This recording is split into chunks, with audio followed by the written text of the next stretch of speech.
Hello and welcome to The Free Cheese, episode 355. I'm your Joe Dix, joined by Matt Zellner. Hello. The Free Cheese is a weekly video game podcast about video games brought to you once a week by thefreecheese.com. Matt, we've got a week. Another week. Yes, a good week. Another one. I might be a little weird. I'm, you know, Matt, from before recording, I'm a little self-conscious this week because I'm recording in the office and I feel like it's way too echoey up here. But I've turned down the monitoring on my end, so I can't really tell anymore. It's not bothering me super badly, but it kind of is. How are you? Fine. I'm not as concerned about that as you are. But I guess that's what makes you the person that puts this all together. I guess. I don't know. You got a good Coke Energy this morning? I've been out. I don't go to the grocery store, so I don't feel like... Oh, man. Yeah, it's alright. It's alright. I had coffee. I woke up like literally 15 minutes before doing this, so...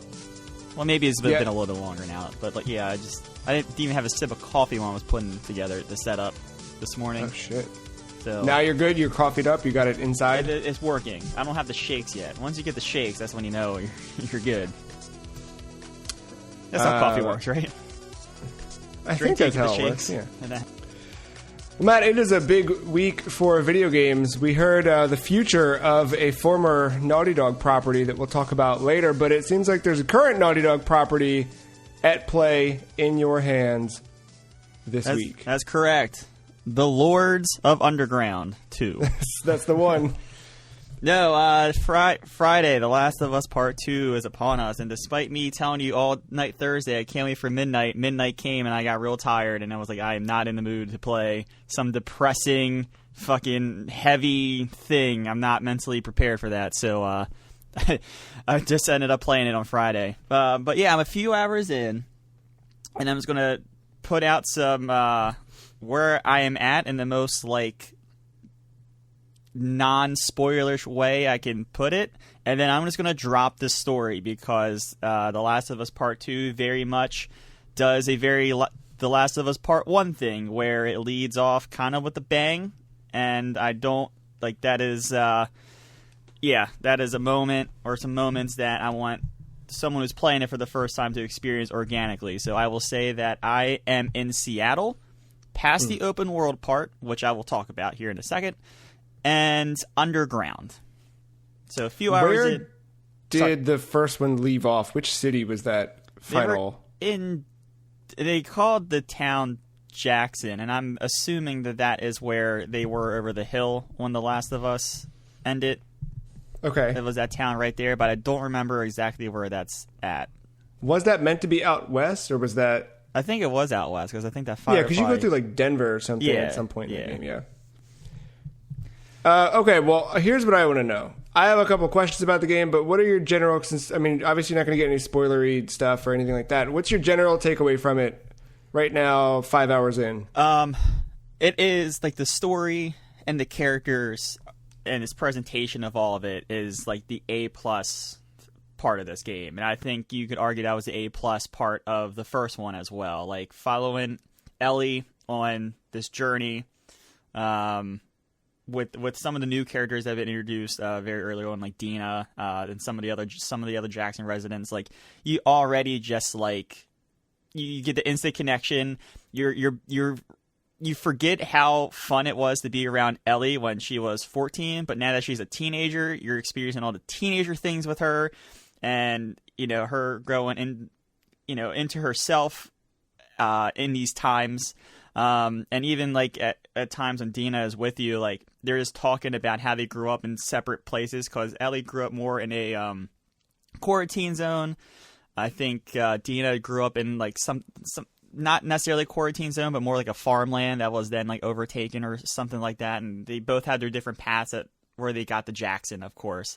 But yeah, no, that is definitely like the A-plus part of this game, and the thing that keeps me wanting to come back is like just seeing like what's next, or oh shit, like yeah, it's definitely you're talking that. The story beats the character development, that kind of stuff. That's exactly. And there's parts where like your jaw just drops. There's parts where you say oh shit. You get into a room with a couple clickers, and you're like, oh crap, like all right, how am I going to navigate this guy?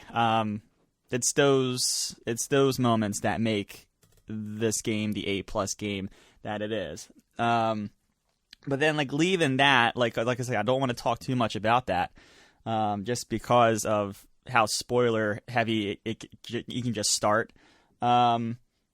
It plays like The Last of Us 1.5. Like, there's nothing new to the formula. It's very much the same, like, pistols, you know, your rifle, a shotgun. It, like, to the UI, it is very much The Last of Us 1.5 in that regards. Besides, it looks way better. To that, like, I remember when they started showing it off, they were showing things where it was like, yeah, it was still a lot of the same combat, but the stuff, I remember specifically that one E3 demo or one of the demos, they show like Ellie maneuvering around a car, and the way that you could choose to hide under it, to go over it, to go to the side of it, that stuff seemed a lot more dynamic and seemed like it gave the player more option for approach this time around, where the last one, not that it was linear, but it was very much kind of like, you could try that, but you're probably going to get killed. Where this time it's like, no, there's really no wrong answer to approach. So yeah, there are. That seems like the innovation for me from afar. Yeah, and that is it. They very early on, like when you're first getting into this, they are very much telling you like, hey, like not only can you crouch, but you can go prone to go under things or hide under cars. And there is a segment. Like kind of, it's in the middle of Seattle, where it's the first time where like they tell you, like the way they put you, like they very much introduce like, hey, go prone under here to hide, and then pop at your best chance. But the thing about going prone is sometimes you have to worry about like the 360 and not just what's in front of you almost. So like you have to be careful where you pop out at. The shimmying through stuff they introduced very, very early on. I haven't had the opportunity to like use it where I'm getting chased and I squeeze through something to kind of get away from someone, but like those things are very much in some of those setups when you get into these encounters. But then like you have that, and then like they introduce some open world stuff, but the open world stuff is not like revolutionary. It's very much Lost Legacy like, and coming from a Naughty Dog, it's not surprising. I mean, it's a little bit better than what Gears try to do, where they introduce those couple levels where you can kind of explore. I will say that when I was exploring Seattle, there is, it is telling a grander story. And I think that's one of the things that The Last of Us does so well, is build its world as much as it does its characters. So like you're in Seattle and you're exploring these areas, and yeah, you're getting like upgrades, like you're getting those the gear parts for your weapon upgrades, just like the first one. You're getting the like the vitamin pills for like your the character upgrades, just like the first one. But then you might come across like a training guy that gives you like a new upgrade path for the vitamin pills. Or like I was exploring Seattle and found a brand new shotgun from like the first game that was OP. So like you get the rewards for the actual physical rewards that benefit Ellie and your party or whatever. But then you also get a much better story and background of what happened in Seattle. And like, it's The Last of Us, so there's some like bad shit that went down that is just very interesting and sometimes very depressing, because you pick up those notes and you're like, well, that's fucked. Like, so like that's the biggest innovation around it. But like the open world stuff, like it's literally like you found a map right outside of Seattle. Ellie is like marking it, and you will see her pull it out and mark it up as you complete different areas and things like that. So, and like as you find these pieces of literature, these notes or whatever, they may reference like, oh, hey, there were supplies in this building, come meet me here. Well, Ellie will jot that down on her map, and then you can go to it. And when you finish a location, like she'll be like, all right, well, we've been here, and she'll like cross it off. And it all feels organic in that way. Like it doesn't feel like tedious or like a very, like it doesn't feel like a checklist thing almost, but it is in the most organic way that you can write it into a game. But yeah, I mean, it like I really loved all the systems and stuff. 2015? 13. Oh, God damn, time flies. Yeah, I guess the consoles have been out that long. Yeah. Yeah, so like when you go back to 2013, like I loved everything. I loved the combat. I liked how stiff it was. I liked how every punch you just kind of felt it almost. And this game does it as well, but just the systems still feel like they're from 2013. And besides adding the open world thing and adding the couple new maneuvers like prone and shimmying, like, yeah, they're going to escalate. And like I said, I'm still fairly early, and I only got to the first encounter where I started to use, clickers and runners against like people. Yeah. So that was really cool when I ran into it the first time. I literally just threw a bottle and just went into a corner and just watched the chaos unfold. That was the best part about Left Behind. I mean, not the best part, but that was one of the coolest like additions they made there. And so like I'm very like I think the encounters will keep building upon themselves. I think part of it is I keep seeing like these very Last of Us Part 1 encounters that try to get you back up to speed. Like I'm in an area where I think I am about to encounter either a bloater or the new thing that they have talked about. So like, I'm very excited to see how that changes the dynamics of these encounters. But yeah, no, it is like it sounds like I'm kind of shitting on the game a bit, but like the things that I absolutely love, I can't talk about, not at this very moment at least. Okay. And so, all right. So it sounds like what's keeping you there is the story, and what you love is the story, which obviously you can't spoil any of that stuff. You do sound a little sour on the familiarity of it, right? That there's not a lot of new systems. Is that an actual setback? Or to me, this game seems like the gameplay complements the story, but it's also just a means to an end for the story they want to tell. Like, I never look at, and in retrospect, like looking back at The Last of Us and Left Behind, I feel like it was never about gameplay first. Obviously, it's a video game, so it has gameplay, but the story comes first in these, I feel. So, I don't know. Is that a bad thing for you? Do you feel like you'd want something more to do, or? I don't know. I just like I go back to what I was saying when they announced the new one. Like, I loved the first game and thought it ended perfectly with that just weird ambiguity, and you just don't know, you don't feel good. But like the whole game is an experience of you just not feeling good. It never is like this happy-go-lucky thing.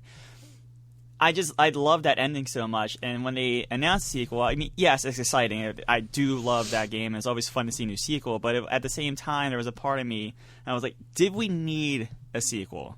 Right. And I think I've been fighting that the entire path. Like, I was hyped at one point, but then, like, I don't, like, leading up to this, like, I'm not, like, Cyberpunk excited. I'm not, something came out earlier this year that I was super excited for. Oh, I'm like, not Final Fantasy VII excited. Like, excited. I wanted to play it, but it wasn't. I never had that hype level, and it was always because I always had in the back of my head of like, did we need it?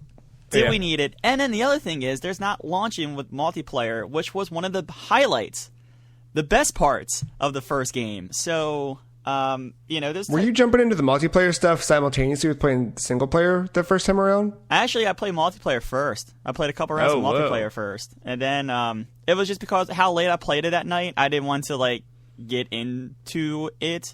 I played a couple rounds of multiplayer, and I enjoyed it. I thought it was like when you link the Facebook friends thing, that was such a cool little feature that I didn't expect. About that, yeah. That stuff gets tedious after like the first run through your factions, but it was a real unique thing at the time that I grew to love, and I sank plenty of hours into that multiplayer. But yeah, I don't know. I just think like when you go to Uncharted 4 and they added the thing where you can rope around, and that really opened up the environment. And obviously you can't do that. This game is meant to feel stiff and heavy. It's not supposed to be Nathan Drake fucking blowing up billions of pirates on his way to getting whatever treasure he is with Sully and everyone laughing along the way. But yeah, I don't know. I think I'm glad. I think at the end of the day I'm going to be happy that we got it. But that part of me is until I beat it and see what the story is, I think I'm just going to have that little bit of doubt the entire journey. And, that's just a me thing. And obviously, like, I might be the outlier here, as you see all the review scores have been posted. But yeah, no, I mean, it does enough to change the encounters a bit. And I think because I'm so early, that's why I'm kind of down on the encounters right now. But I the first time, and it was just before I turned it off for the night, I got that first encounter with I guess hunters of some kind, first the runners and clickers, and dude, I just threw a bottle and chaos just ensued, and like it was weird because some dude ran away towards where I was, and then I had to shoot him, but when I shot him, my gun made noise, so then everyone kind of knew I was there, so it was just mass chaos in like the best way. So like I just hope we get more of that along the way, and as we throw in the more challenging enemies, it's only gonna get weirder. I did decide at the very last second to go to normal on this game. I think one of the things I appreciated about the first game was I played it on hard for the first time and didn't realize how much ammo you could get in normal. It felt very much like a Resident Evil game with the amount of bullets you were getting on hard. I switched to normal. I can definitely tell the difference of like, all right, I can, if things get bad, I'll just pull out my gun and I can get through the thing. But like, I'm kind of glad I did that because once again, I think I'm here for the story more so than the gameplay at this point. Yeah, and like, is that fun to ratchet it up like that? Like, is that really the experience you want? I don't know. I feel like that's not. I don't know. I feel like that added something to the first game for me because, you know, everything's a struggle along the way for Joel and Ellie. And so, like, you get to experience that struggle with them by, you know, when you find a bullet, it's like, holy shit, I found a bullet. Or when you have enough supplies. It puts that sense of realism in it. My only problem with that is how many failed encounters do I have to go through? Like, if it's to the point where I'm reloading, if I'm watching a loading screen over and over again, then it sucks. You know, if it is adding to that thing and making me think about every decision I make, fine. But if it gets to the point where it's just ratcheting up difficulty on top of that to slow down the pace, I don't know. The last couple of times, I don't know, I guess like this is a weird way to come back into it, but I mean, and it's been years, but the last couple of times I tried to replay the first game, I always tried to do it on grounded without the listening stuff. So like when I came back to it this time around, I had it all again. It was like oh yeah, I kind of got this crutch that I've not used to having the last few times I played it. So like I don't know, that part is nice to have back, but they do some things with that. It's not as like good as it was, and I think there's an upgrade scale for it. So like once again, small tweaks, but it's mostly the same. It's mostly the same game. But also like I don't think I'm here for the gameplay at this point. I think I'm here to see the story of Ellie, this town of Jackson, some of her friends, and Joel. So the HBO series, is that more exciting to you than a third game? I'm going to abstain from that question until I beat this and see. We don't know what the story is of the third, or of that HBO thing. Do we know if it's Joel and Ellie or if it's just another thing? I don't think we know. Because I think part of it is the story's so good, but also I love like Ellie and Joel. You know, this new character Dina. Tommy is in this game, Joel's brother from the first one. So like, I wonder if they'll do like, oh gosh, like the Walking Dead Telltale games where like they were in that world, but totally different group of characters that were brand new and original. I mean, they could. I mean, if you really want to dig deep into the lore, like it would be cool to do. What was I forget the dude's name. It was it Ishmael?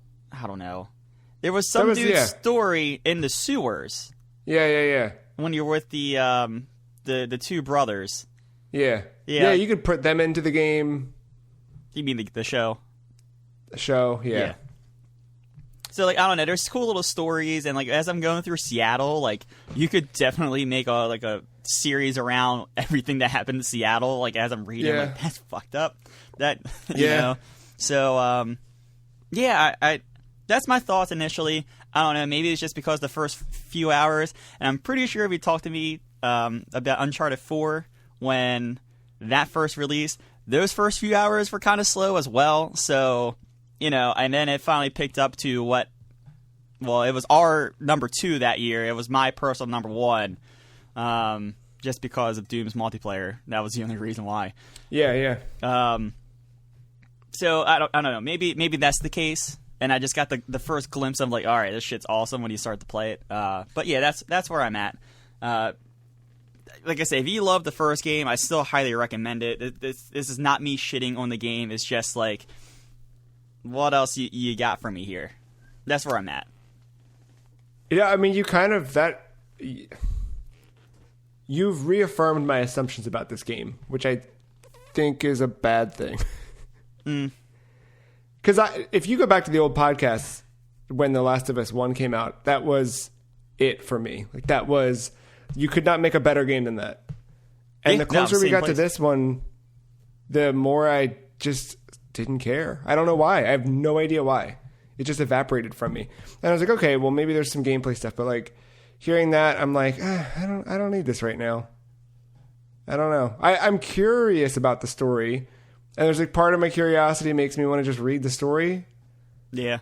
But that's not the way to do it. No. You know, like, you should go through it and see it. But I'm just like, I'm good right now. Also, I mean, side note, but you sent me a video of your PlayStation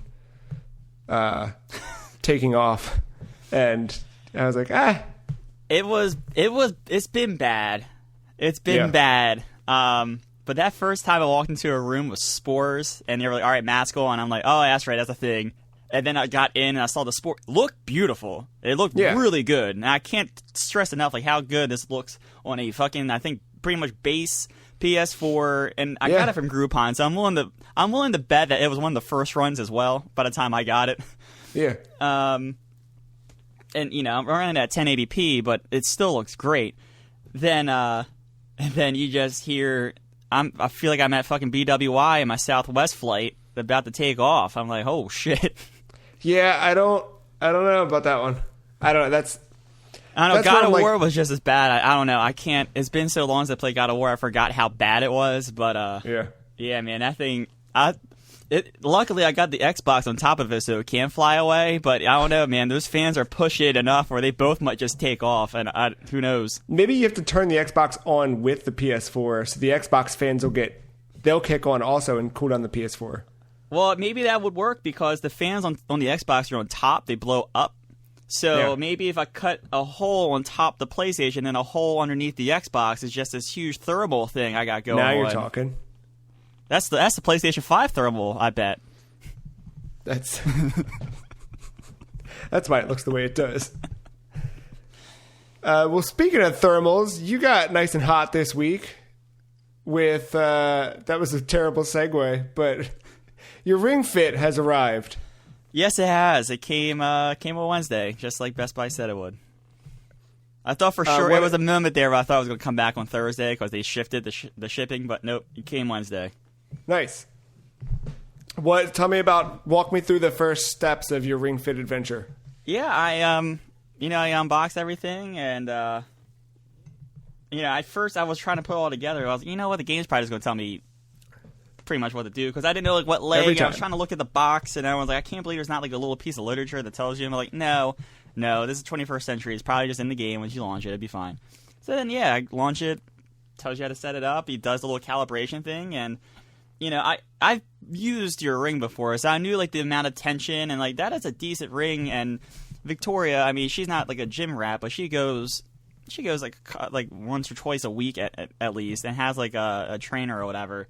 And she's seen those rings. She's like, yeah, like that's like a gym quality ring, So, I was doing it, and it's a tough little. I mean, if you put it that high, it's a tough workout. Like I was sweating profusely by the time I got to the boss fight in level 1. So much so that like I lost that first boss fight. Yeah, and I had to go back to it the next day to beat him. It's a tough fucking thing, and like you'll slowly increase your difficulty level. I think it's on a level of 1 to 30. They don't really tell you what number it is. You have to like kind of dig for that, and then and really all that does is just increase what you have to do, like the resistance of everything, and also the number of reps you do for each thing. But yeah, I mean it will get you hot. I was and working, sweating. Not profusely, but like the level above like the level below profusely. Yeah. I mean, I'm just like looking away, like I'm looking at my ring. I don't know why I'm looking at my ring when I'm like talking about this. Longing for it. It's like so much so like on the second day when I defeated the boss, like I was about to move on to the next level, then I just realized like I think it was the overhead ones or the one where you face it down. I forget I forget all the names of the workouts. But like when you face it down and squeeze, like I just felt this torque on my left shoulder that my right shoulder was not getting. I was like, oh shit, I actually hurt myself playing this game, just like this game said could happen. So yeah, man. I like one of my ankles I screwed up once by doing something. There's been a couple of weird little, not injuries, but like So I haven't been I've been because in my house I'm on the second floor, and the times I've played it, usually my mom's been home, so I don't feel like having it sound like I'm coming through the floor. So I've been doing the squatting thing a lot, and dude, that is a workout. Like, yeah, I feel like that's more of a workout than the run is. And then like you get to like an enemy encounter or whatever, and then especially do squats. I'm like, fuck you, man. Oh, dude, any of the stuff where it forces you to do leg stuff, I'm like, fuck you. I still hate it to this day. So but I got to that first boss, I lost. I'm like, because I jacked up the thing just a little too much, especially because there's two things before the boss. And is that like a common pattern? It gets a little bit more than that, but yeah. So, I mean, it says you can stop at any time. Like, you're not forced to do it, but no, I was like, level 1, let's go through all the way. And like, I got there. I was almost beating him, but then he finally like went through my ab defense thing, which that's the only one I'm struggling with, like figuring out how to do. Like I don't feel it. I still don't feel it.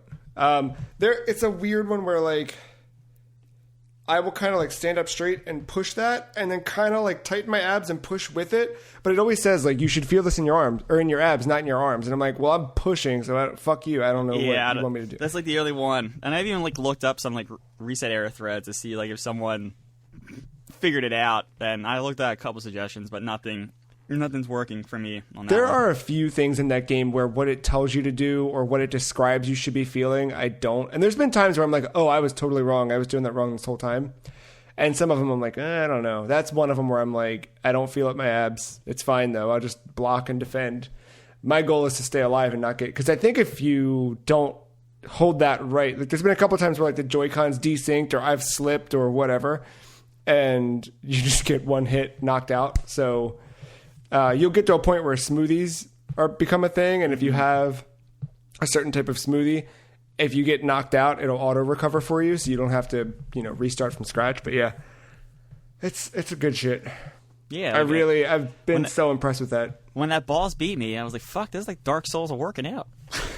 Yeah, man, and that guy didn't go away. He's still. I mean, even after you beat the fucking game, he's still there. Yeah, so I don't know. I'm having fun, and like part of it is like I actually had fun playing the thing. It wasn't just like a workout for me. Like so, yesterday I decided just like I'm not gonna keep because my body. I think 1 is in shock. 2, I think I fucked up my shoulder a little bit, or not fucked it up, like tweaked it enough for where it hurts when I work out or use this thing. And then so I was like, you know what, I'm gonna take the day yesterday, and I'll recover a bit. But like. When I was playing The Last of Us, I was like, I kind of just want to play the game, but playing the game is like working. So like, there was a little bit of a struggle because I just want to keep diving into the world, and I haven't really gotten to the RPG elements. Like my guy's leveled up, I got a couple coins, and I think I just got like my first drink recipe or something. And I think that came because of you sending me a gift, not because the game said to do it yet. Oh, that might be it. Yeah. So there's still some more gameplay. In quotes, gameplay elements for me to get into there. So I'm excited to see how it is. But like, turns out like Victoria had to come over to work from my house because there were some issues with her house, and she was here when I got it, and she was like watching me. She was like, "This is legit a workout," and like she just got real excited because we're very close to moving in together here. She's like, "Hell, I'm going to use this thing." So it's good stuff. It's super good, and I like. Now I'm like, I don't want to spoil some of the mechanics you're going to unlock because you do unlock some cool shit you can do. And it's wild, like, when you beat the game, it says, like, or not even when you beat it, like, when you just get to certain intervals, it'll be like, hey, remember when you started? Remember what it was like then and what it's like now? And it'll, you know, kind of point those things out. But it's even more so, like now actually sitting and remembering what you're going through now. I'm like, oh, yeah, you do go through it's a full-ass RPG in this game. Yeah, my only struggle right now, and I think this will change when I do move, but in my room, my ceiling, I already have a drop ceiling for one, but then two, my fan hangs off of that. It's not like in it, so I have some issue. Like I have to stand in like the very correct spot in my room and have the fan the correct way for me not to interfere when I go straight up with some of the workouts. But yeah, there's a couple where I've got to pivot. Like there's one you get where you have to hold the ring in your left hand and put your arms up in kind of like a V, and you have to like twist. And doing that one, for some reason, the way that arcs or whatever, I always hit the ceiling. And there's another one, like one where you have to like lay down and you have to extend your whole body and move forward. It's almost like a sit up, but like it's mildly different. I think it's a yoga thing. They call it boat pose.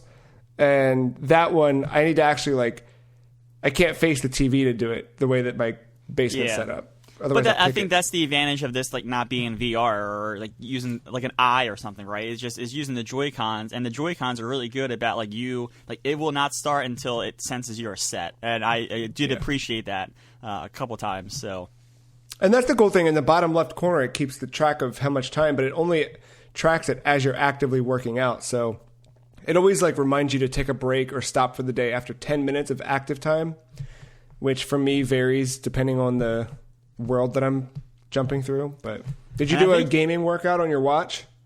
Yeah. Is it gaming on your watch or? Oh yeah, dude. You got. Oh, I didn't even know that. I've just been hitting other. Oh shit, I have to look for that. Yeah, you can do a fitness gaming one. Oh, that was built in there.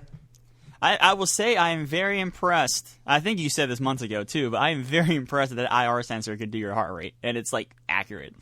Yeah, it's pretty close. And I feel like they've gotten better with that since at launch it was always like off by 10 or sometimes 20, but now I feel like it's a little bit closer. Yeah, like it was weird. Like I did it, and I was like, all right, and I looked at my watch, and then I was like looking at the range in like the last like 3 minutes or so, and I was like right in the middle. I was like, all right, goddamn. Not pretty bad. Yeah. No, it's they also impressive. so it's impressive. Ring Fit is slowly coming back into stock, so it seems, but if you have not been able to find one or you have no interest in it, but you still want to get up and move, Nintendo put out Jump Rope Challenge this week. Free download. It's available until September. Don't know why they're doing the limited time thing on that, but it's cool. Grab it. It's free. It's neat. It's literally... So it was born out of Nintendo employees working from home looking for a way to stand up. Because they couldn't find a Ring Fit either. Because they couldn't get one either. And it definitely feels like, hey, we made a thing in a week. You know what I mean? And I'm being a little reductive, but it feels like that. But it's still cool. It's kind of like endearing in that way. It's cool that Nintendo put out, a Nintendo published product that was made from home with not many assets. But you hold the Joy-Con in each hand and you just pretend like you're jump roping. And you do, because the goal is to just get up and do 100 a day, and you can increase that goal as much as you want. But just doing the 100, and I do Ring Fit every day, so I'm like, I've been used to being active, where a year ago maybe not. But this still, like, just because it's a different type of exercise, I'm like, this hurts, like this, or I'm winded already. And then every time you complete your daily goal, they give you a new picture to look at. One of them was a cat, one of them was a wave, like a surf wave. I don't remember what else. It's small, it's simple, it's literally something that I open and close within 2 minutes, but it's, it just kind of gets you moving. I wonder if that's just like you're seeing like all the APIs at play there, like like how easy it is to develop on some of the motion things, and then they just took some stock stuff that old Nintendo might have in the back, I don't know, from like the Wii days or something, I don't know, they just put that up on the screen as something to look at. Who knows?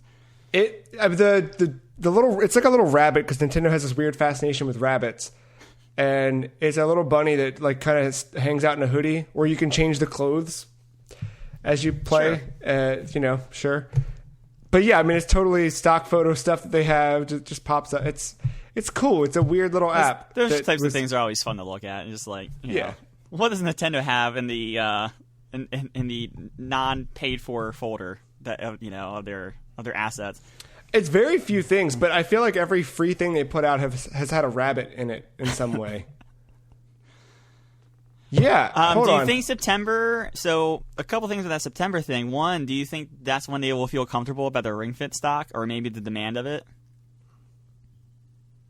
It's that maybe, but I also feel like Ring Fit. I feel like I've been seeing more success stories like yours, and I've seen more direct advertisements from Nintendo about it. Where the last few months they backed off on pushing Ring Fit because they knew it was low stock. But they started doing that again, even with the jump rope challenge. They're like, if you're looking for a little bit more, grab a Ring Fit. So, maybe.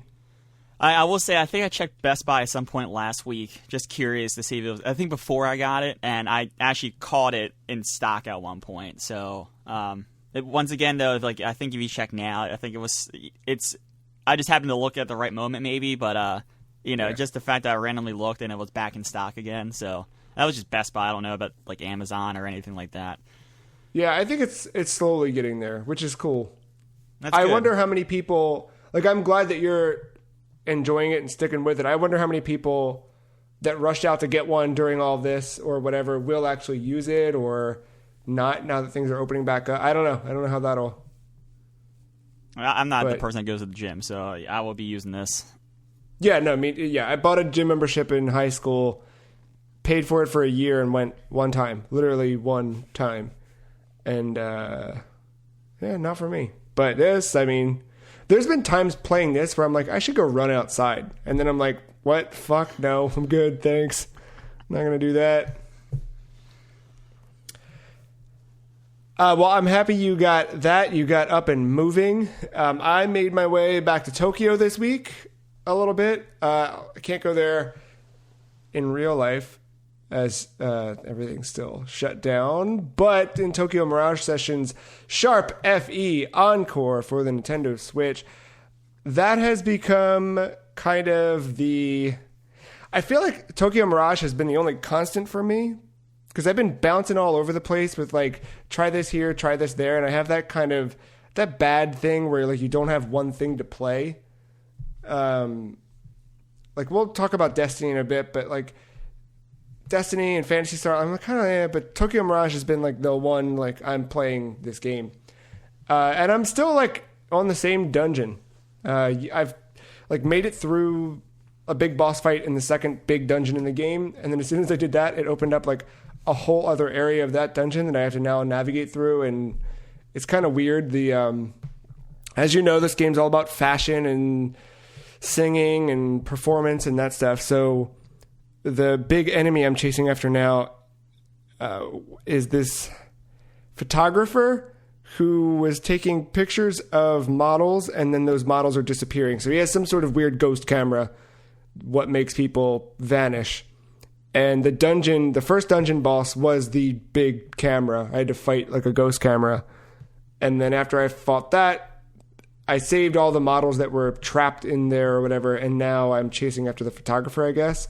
But it's still just exploring. But what's been cool is like those games, you sort of get into it to a point where you're like, I got it. I understand kind of what I have to do.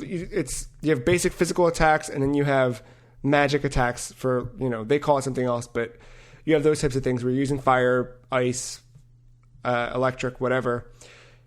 But this game's still adding new mechanics to it. And the one that I thought it surprised me and was really cool was, so there's side stories you do, which are just side missions per the character. And as you get to a certain stage performance level, like, all right, so every character has a level. Your normal ass, you got XP and you leveled up. They have weapon mastery levels. And as you master a weapon, that then teaches your character a new skill. So by fully leveling up a weapon, you will maybe unlock, now your character can do a fire attack that they couldn't do before. So that kind of thing. So it's kind of like each weapon has experience, you have experience, and then your character has like stage performance experience. And it's basically like, all characters in the party, even the ones that aren't directly fighting in a battle, will get regular experience. But by directly impacting the battle, you'll also rank up their stage performance. And when you get that to a certain point, you can do certain side missions with them.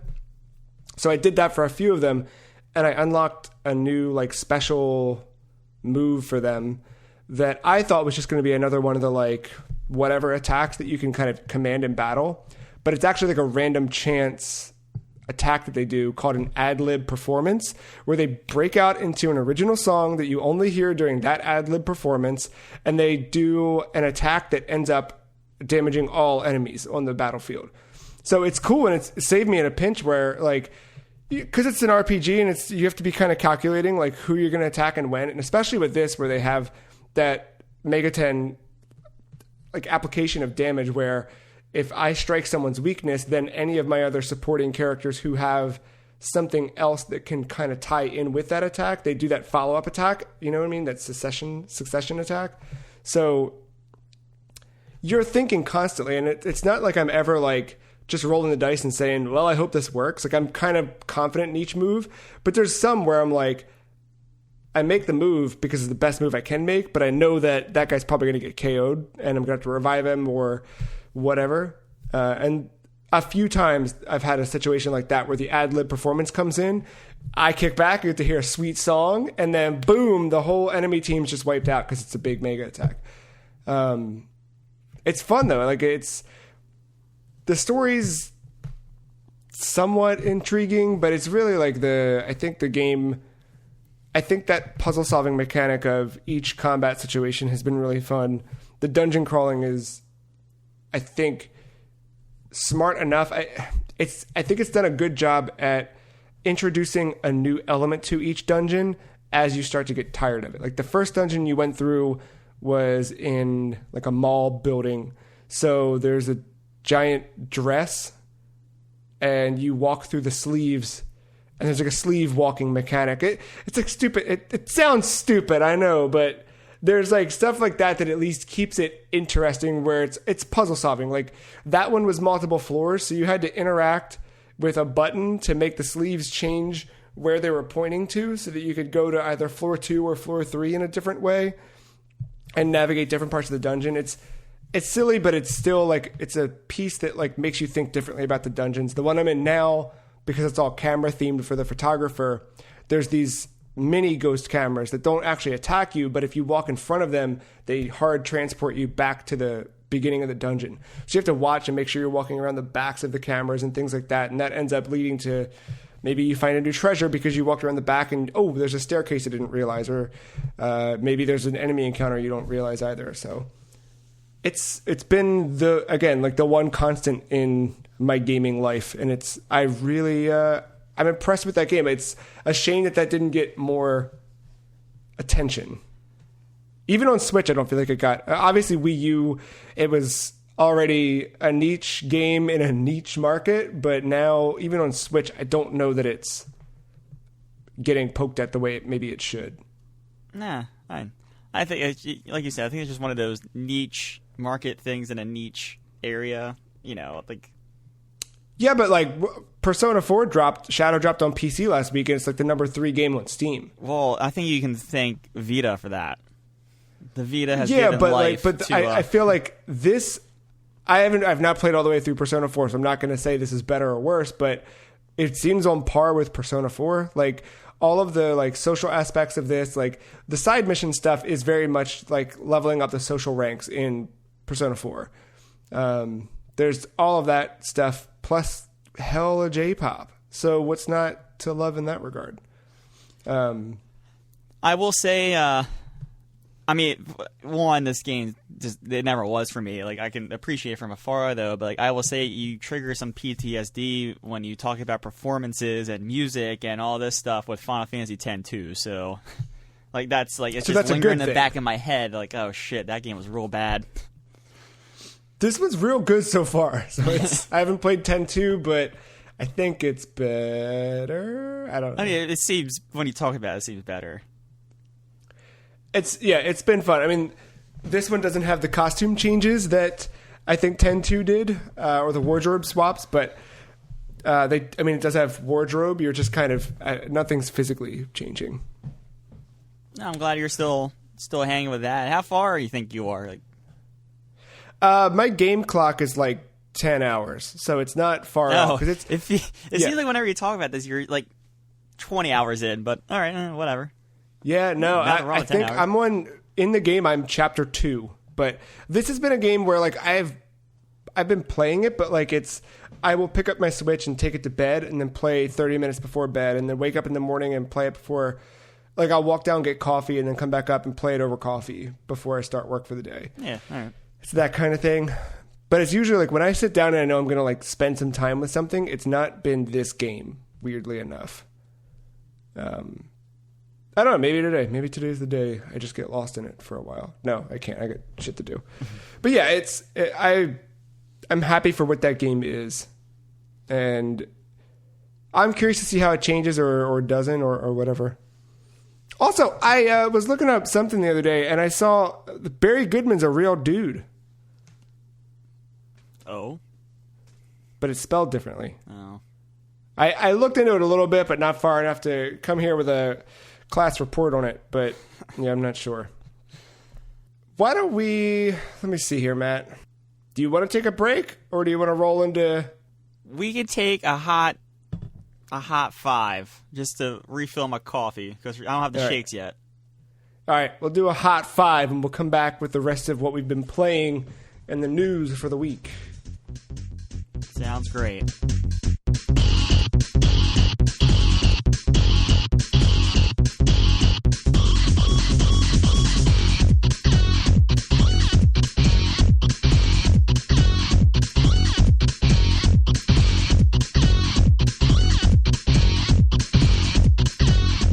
Matt, we talked last week about Destiny 2's new season and upcoming expansion.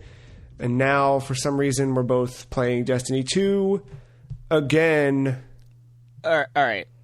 The first bullet point I have in my notes is I'm just dipping my toe in the water. That's fair. Just dipping my toe in the water.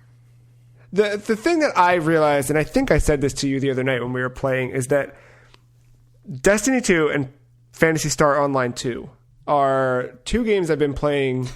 How many times can you say 2 consecutively here? 2. I've been playing these two games too much lately, but also too little lately. And to that point, I think that both of these games are games that they fall in the same category. For me, when I'm not playing either of them, I wonder why I ever play them, right? Like I'm okay. And it's not to be like a slight or like damn either of them, but it's like it's a weird thing. I don't know. Like I guess the gameplay's fun, right? It feels fun to shoot shit in Destiny. It feels fun to jump around. In Phantasy Star, it feels fun to explore the different maps, and in that one, I just switched classes in that too, just to try something else out and try a katana out. And like having that, or as a ranger being able to shoot third-person shooter, like they both feel fun. But then there's all that other shit around them where that's the part where when I think about if it's 2:00 and I'm like, all right, I got a couple more hours of work left. What am I going to play tonight before or after dinner or whatever? When I think of Destiny or Phantasy Star, I'm like, no, why would I play those? Like, why? What do you... Like, my brain... I yell at myself, just like, why would I do... I gotta go do this. I gotta start this checklist. I gotta go collect these 6 things. And then I find myself playing, not one, but both of them in the same night, back to back often. And it's fine while I'm in it. Like, it's totally good. Like, last night, I wrapped up. I jumped into... I don't remember which order. I think I did Destiny first. I cashed in all the engrams. I did a couple bounties that I had that I needed or whatever. And then I had like a quest step that I had to finish. So I jumped in and did like a little piece of... that's the thing. I don't know if what I did was part of the season's story or if it's like a hangover from Shadowkeep that I never finished. I don't know what it was, but it seems like it's probably part of the seasonal story. But I think there's not a good way to see that, or I'm not smart. Maybe I just don't pay attention. I don't know. But I played that content where it was more of, I think you played that where you end up at the tree with Eris Morn kind of standing there. There's a thing I just did where you fight a bunch of things. It's cool, like you jump into these different waves of enemies and take them on. And I had a good combination of weapons going into that, because right now I'm in that terrible part of Destiny where you can't have weapons you like. You have to get whatever's strongest to keep the climb going. And I fortunately had a really good scout rifle, a really good something rifle that was like my heavy, and then I had a shotgun that was really cool. Like it was just like a nice balance of like single shot fast power. Then the heavy was like this like really good auto rifle kind of thing. It just felt good. And that's the part of Destiny that I keep coming back for. Like I eventually will make my character look cool again.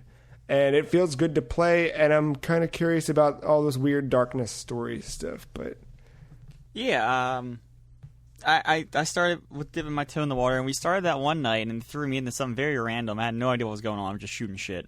Yeah. But then it's kind of backed up, and then I just been playing some of the Shadowkeep stuff, and I've been doing it ever so slowly. It seems like from what you're telling me, I'm closer to the end than at the beginning, so I mean that is for what it is. I feel like I'll be played a few hours, but it's Destiny, right? I think we've talked enough about the mechanics of Destiny and what we like about it and what we don't like about it. But I don't know. I think The Witcher 3 has maybe changed me here. Like, I think I got so used to ignoring the things I wanted to ignore in that game that I think I'm just going to try to use that in this game. And you know what? Like, there's all this shit going on around me, and there's all kinds of markers, and when I go into my quest, it looks really scary, but, you just focus on the one thing. And, I know, what's the cap? 1050? Is that the hard cap? I think that's the current, yeah. It's like, that's like a hard cap, but that's the grind cap. Yeah, like 900's the soft, and then... Yeah. Well, I think for this season now, 10 is the soft. Oh, okay. All right. Yeah. But it's like... there's so many things that I know I need to at least get the soft cap before I can even consider doing them. And I'm just just knowing that it's like I can't, you can't get yourself overwhelmed with like, oh, like I know once I get here, I have to do this end game thing to get these things, and like that's the part when like you start to think when you're away from the game, like, oh man, I gotta go all the way there. But then when you hop in, I don't know, I just have fun shooting things and exploring Shadowkeep because I think like you did when you've played it as release. Like I really like Shadowkeep for what it is. It kind of sucks being thrown into the moon at level 700 and not be able to shoot some things, especially when you go into, what's that, Sorrow's Mind or Sorrow's Harbor? And you do what's essentially the escalation protocol there. Yeah. I forget what it's called. But, and you get to tier 5 and I can't shoot anything, period. So that's kind of frustrating, but like... That's newer for this, or maybe that was like post-Shadowkeep stuff, because like the core campaign of Shadowkeep didn't have that on the moon, I don't think. And then, like, I have a feeling probably like Warmind didn't have the escalation protocol right at launch, just to let people. It's whatever. I'm not gonna. Well, you were playing through, so like I played through Shadowkeep as someone who started with Destiny in 2017 with 2's launch, and I dug Shadowkeep. I thought it was a really cool story. I think the Eris Morn stuff was really neat. Her whole dead fire team floating around her as ghosts is cool. But you played through the other night, and I was playing a little bit with you, and you have a better appreciation for it because a lot of the stuff you're doing is stuff from Destiny 1 on the moon, right? Yeah, no, I was shocked. I get the present, like I get the whole idea of like the nightmares are coming back because of the pyramid or whatever, but I really didn't expect to go into little portions of the Strike. It was that first. It's that section of missions where you have to get like defeat the 3 nightmares, and then you acquire the armor, and then you go and do something, right? Yeah, something. And we started doing it, and I was like, this looks familiar. I can't put my finger to it. And then we got to that one room, and I was like, holy shit, we're just doing the Strike from the first game. And like that was a really cool moment for me. And then I was like, I wonder if the rest of them were like that. And lo and behold, the other ones were like that. The second one I didn't remember too much, so it might have been part of another expansion or one that or it came out around the time I didn't play it a lot. But then the third one I definitely knew again. So like it was really cool to just like go through that and just, kind of relive the memories. But then at the same time, I remember all the complaints about this, and I think those complaints came from my audience that saw it, and they're like, well, what's new about this, So like, I kind of see both ends of that conversation now. For me, I don't fucking care. I'm just here to shoot things. I thought it was cool that they relived it because the whole premise is the pyramid bringing back all these old enemies. So like, I get it. I'm not the dude who's going to argue what's good in Destiny and what's not good in Destiny. Not until I hit that soft cap, at least. Yeah, no. So there's been a big conversation negatively about the like removal of content in this upcoming thing that we talked about, because people feel like they paid for an expansion and now that expansion will not be accessible. I kind of get, but you get both.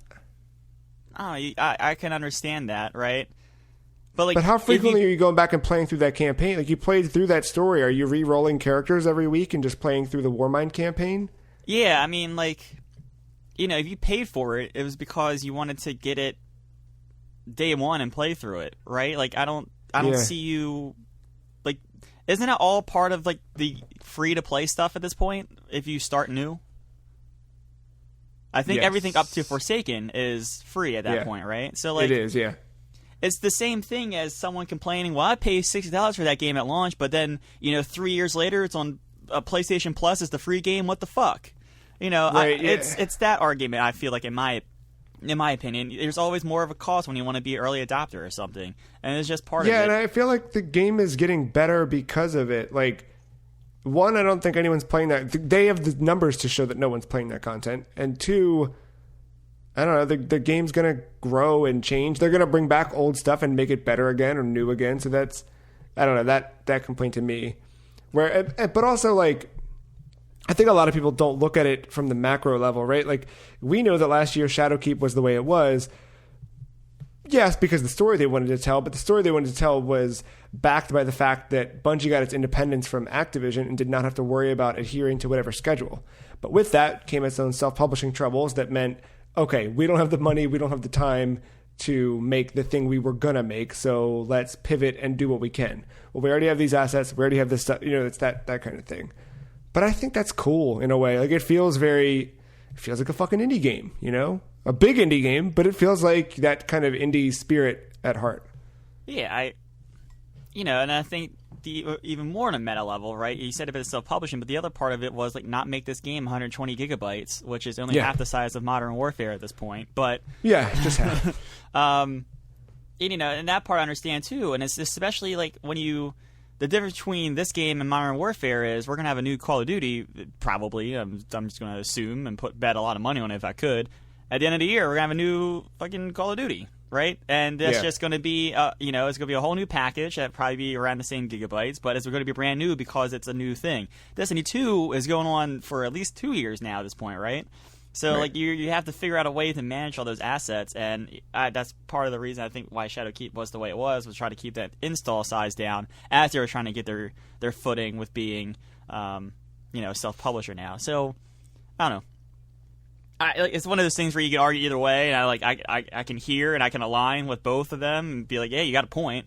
But at the same time, like, I want to see this game blossom into something better because Activision is not controlling them anymore. So yeah, that's what it takes in their opinion, and sign me up. I don't know, but yeah, Shadowkeep is fun. I haven't completed it yet. I haven't even begun to think about all the end game stuff associated with that and getting my gear and all that. But it's just nice that I can just run around again, and once I beat that, I'll probably get into the Crucible a little bit more and just fuck around there because I do like the PvP in this game.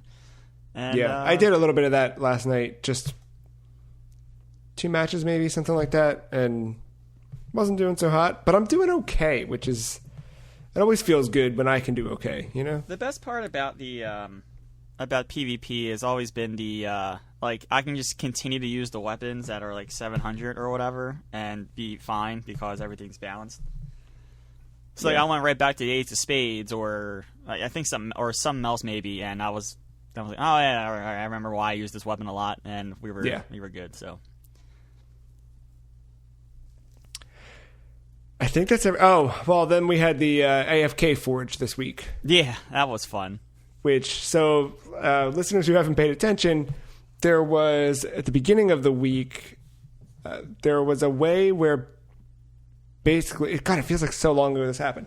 The Forge was content from a previous expansion where you kind of go there to, there's like, it's different levels of, or different rounds of play that you have to work through to unlock these weapon frames so you can get these new weapons or whatever. And this season's big thing you're chasing are the umbral engrams, these dark matter engrams that are filled with, special gear that you can only unlock a certain way. And there's also, material to then kind of, you open these engrams, but you can also kind of decide what you want out of the engram. So you can kind of narrow the window of the loot box by using a different portal next to where you unlock them. And someone found an exploit where you could get the materials you need to respec those engrams and get them to give you armor, which armor is the fastest way to kind of power level in this game. So basically you loaded into one activity in Destiny 2 and then you walked away. That was it. The idea was to lower your light level so that you weren't going to, screw up somebody's game who was trying to play the game legitimately and actually do this content. But it would basically, each round would be a minute, and you have to kill as much as you can in a minute before you go to the next round, which is not long enough for you being AFK to kick you back to orbit in the game. So you would just sit there I left mine on all day Monday at work. I just booted into it in the morning and then walked away from it. I think they eventually patched it, I think like by dinner that night. But that said a lot to me. That I was like feeling guilty about doing it because it felt gross, obviously. But then I'm like reading like all the other stuff and I'm like thinking like the day before that when I was playing it legitimately and trying to like level up, because I think before this week, I was like maybe high 8s in light level. And the seasonal content where right now you have to basically play a game of Gambit on IO, I was getting to those higher tiers of that and couldn't do damage on any of the enemies. So I was trying to level as quickly as I could. But like the grind for light level this season is, or in any season, like the Destiny 2 stuff, especially like not touching it since Shadowkeep. There's people who day one, they're like, okay, let me get the grind, like the new season's out, time for me to get there. And that's not me, and obviously hasn't been me, but even jumping into this new season on day one, it's still tough to get up to where it is. So this kind of opened that up, and I saw a lot of similar sentiments in the Reddit. I was looking on I was looking at the Bungie forums, like people just talking about this stuff, just that it felt like a necessity to kind of get up in power. And I don't know, what do you feel about that? Like, do you feel like, what would be your ideal increase, right, in power level, or like to attain that? I don't know. Like once again, I feel like I've been floating on both sides of this, from the developer and from the player perspective, and it's the same way with this. Like the hook of the game is to keep getting the loot that bumps you up, and then that feeling when all right, I hit the next light level. All right, well, what's the next thing, right? So like that, when that's your main gameplay hook, and then this comes out, and you have those feelings or whatever. Like, the developer does not have to cater to you to make to keep you from getting the or to have you get the gear so fast when it's this main hook, right? Like, I don't know, like I'm at the soft cap, and it's been a long time since I've been like at that point where I'm like, all right, let's grind out. Now, if I get one light level in a day, that's like I fucking did it. Like, all right, I did my task, right? But I don't know, like that's just part of it, right? It's part of the game is replaying the raids, doing the Nightfalls weekly, having a good clan around you to try to get the best loot box. Like that is the hook, and there is a reason why the season is like what? How long is it? Like 60 days? I think it's 90. 90. Okay, 90 days. Yeah. Which is 30 days longer than Call of Duty, by the way. So, like, there is a reason why the thing is 3 months long and not a month. So, right. I don't just throw my hands in the air, like, because you can argue both ways, but like there's nothing wrong. I don't think with it being challenging to get the light levels, but I think because of that, I don't think there's anything wrong that someone found an exploit for a day. Like, it's not, it's not their fault they found it, and it was just the way they want to do it. And I know you were supposed to drop the light level, but like I kind of forgot about the collections thing. I know you said about it, but I thought it was buried behind menus, but I forgot collections is kind of a lot easier to navigate now. I was at 750, and I actually had an eye on it the entire time because I was running it pretty much all day Monday as well.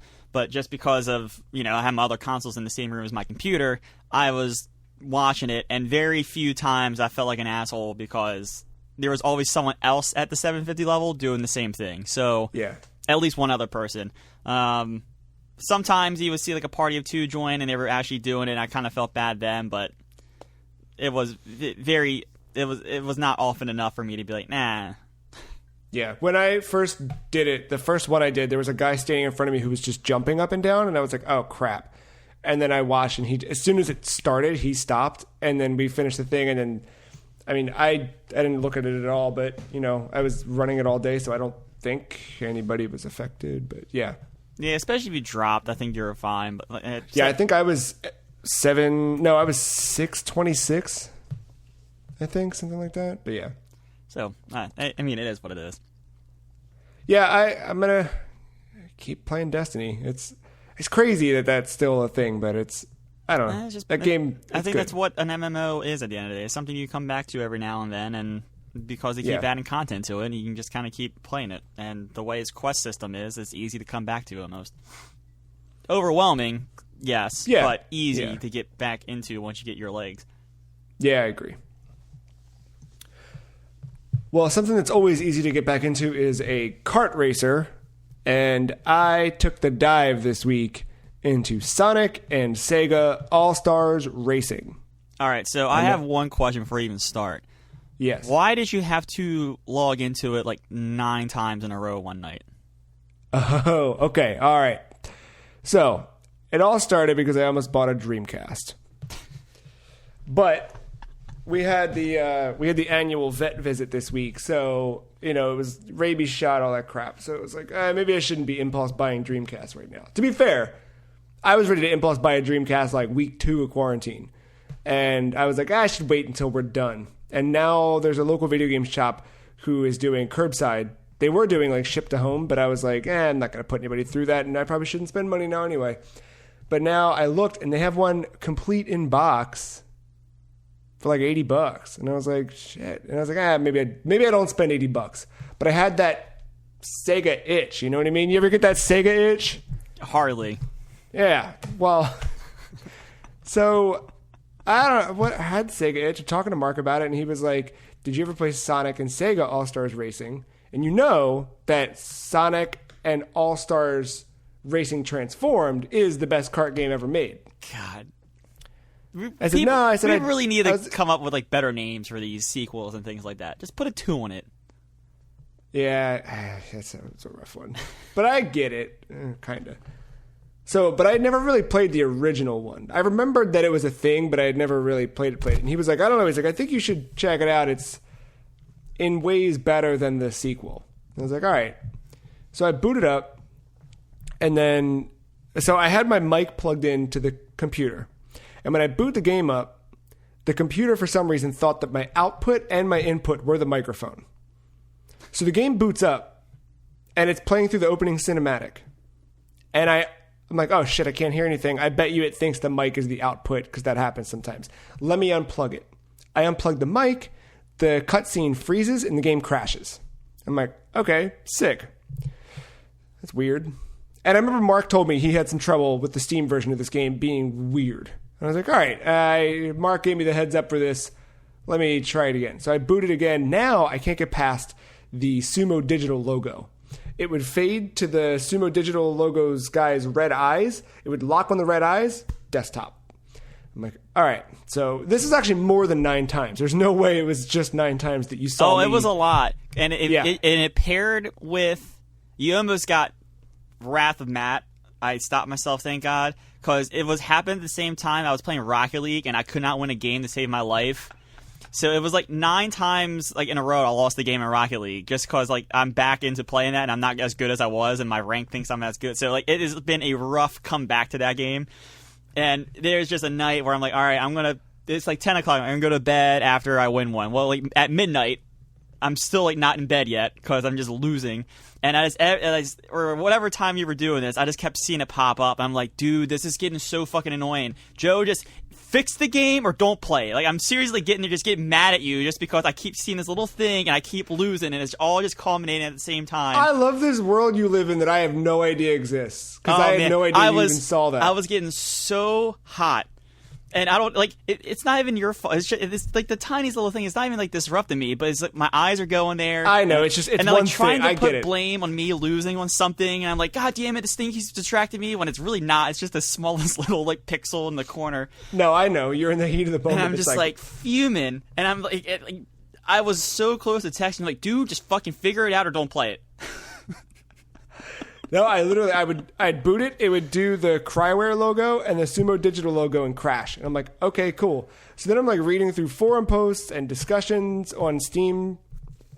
Fucking nothing. I finally find that there's like, someone said that if you change your audio output to 2-channel 16,000 hertz or whatever the thing is, in your Windows settings, that will make it, that made it work for them. And I'm like, okay, because I was trying it at every resolution and it was crashing. I tried so many different things, and it would not fucking work at all. It was the weirdest thing. And then part of me was going to just plug the mic back in and just play it without sound. And I was like, that's stupid. And I was like, all right, let me just plug in headphones and see what happens. I plug in headphones, works. Because there's something about whatever is outputting to the frequency that outputs to these headphones from Windows. The reason that someone dug into it and they read through the files, the crash log, it's basically that the game only knows how to output at a certain frequency. Like there's only a select range of channels it can output at. And I guess newer operating systems can output at a higher range. And it didn't know how to handle that. So because it can't handle where to put the audio, it just crashes. Weird. It's the strangest thing in the world. That's PC gaming at its peak right there, though. It really was, and it sucked because it was one of those things where like I was like, all right, I already have Racing Transformed installed. Why don't I just play that? And I was like, nah, I gotta play this one. That was like 6 o'clock too, by the way. It wasn't late. I was playing out. I was heat. Whatever you were doing, aligned with whatever time you were doing it was aligning with me just getting my ass beat in Rocket League, time and time again. I love that a lot. And then teammates were fuming at me, and then I had nothing to come back with because it definitely was my fault. So like I was seeing red. I get it. I get it. Well, now if you see me sign on to play that, it should only happen once. Should. Yeah, we'll see. And we'll see how much I'm losing in Rocket League then. No, Mark is right. Again, Mark is pretty often right. I can't think of a time where Mark's been wrong. But whenever Mark tells you something like this, it's good to trust. So this is probably better than Racing Transformed in some ways. I think... The one thing, when I played that first, not the second, Sonic and All-Stars Racing Transformed, when I played that one for the first time, and the first time I got to the Golden Axe level, and I heard the Golden Axe music come to life, and you're flying through this level, it was like, holy shit, like this is a Sega, like it just felt like whoever made this game loved Sega and put all that Sega love into it. Like hearing that music remixed in a new way, it was just like, we're used to that with Nintendo, right? Like Nintendo constantly caters to its franchises and gives love to all of those and keeps them alive. Sega doesn't have that same, there's the legacy, but it's not upheld the same way that Nintendo is, or other companies do, well with their properties. So going back a step to this one, it's the same amount of love, but and this is, I'm going to borrow from Mark here, but it's even more, a little more literally translated to some of the stages or the tracks that you're racing through, because like the sequel almost feels more like, let's make a kart racer that happens to have Sega stuff. This is more like, if you were racing through House of the Dead, what would that stage actually feel like? right? Like they think about that. So as you're racing through, yes, it's House of the Dead, but like there's more shortcuts in the House of the Dead level than there are in other levels because House of the Dead has multiple pathways you can go through. There's zombies that walk in the middle of the track because there's zombies that walk in the middle of, right? It's that kind of stuff. And like there's an attention to detail to both the game history and its respective franchises that I think was lost in the sequel, where like in Transformed, you got to see a little bit of that. Like the Afterburner level, you get to go between, you know, sea and sky. Of course, the whole Transformed mechanic is that you're always going from like road to water to air. And in the Afterburner level specifically, like I remember that one, like you get to see different stages of what the Afterburner stage would look like, but there is something to the original Sonic and Sega All-Stars racing that is not there in Transformed. And then the other big one is the progression in this game. So it's in the sequel, it is not straight ass Mario 3 map, but it's got like a node, and once you get through that node, then there's another one that branches and you can go across 2 different paths on the node, and you're doing these races and challenges along the way. This original one was straight up Mario Kart style. Oh, you want to go to the Sonic Cup? Great. Or it's not the Sonic Cup. There might be like the Horror Cup was one of them. There's different cups, and it's just 4 races. Just like you would do in Mario Kart. And what's neat about that is as you do that, depending on your placement, you get a certain number of Sega miles, and then you use those Sega miles in a store to unlock characters that way, to unlock new tracks, that kind of stuff. So your progression is all based on playing rather than kind of like the second one. You had to make sure you were doing things in a very specific order, race by race. It wasn't cups per se. And then to unlock characters, you were doing things like you had to do a specific challenge. So it might be like a drift challenge, and you have to like do a race with just drifts. And when you do that, you got Shadow the Hedgehog or whatever the hell. But this, I think there's a lot of Sega on display, and it really just exemplifies why I fell in love with the sequel, but I think it does, in ways, a better job. And it makes me sad that Team Sonic Racing ended up the way that it did. Because that was, when they announced the new Sonic Racing game, it's like, oh god, this is so good. Like and I genuinely, like, I know sometimes like we lean in a little bit to like the joke side, but like I genuinely think that these racing games are more fun, and I think have a better love put into the history than Mario Kart does. I think Mario Kart's starting to get there a little bit with the history side of things when they started integrating Zelda and Animal Crossing stuff into it, but it's still Mario Kart game, and it does have a legacy to the Mario franchise and that stuff, but there is something special about these Sonic games. I think they feel really good too.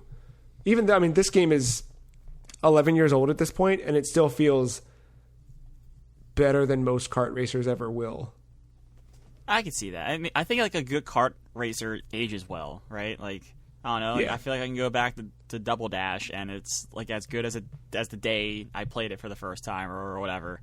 And Team Sonic Racing, for it not working out, it had good ideas. I really like the team stuff in that. Like, that mechanic is so good. And like I like if they could bring that to over to something, maybe like a sequel to whatever the sequel to this game is. I don't even remember the title. Something Transformed. Yeah.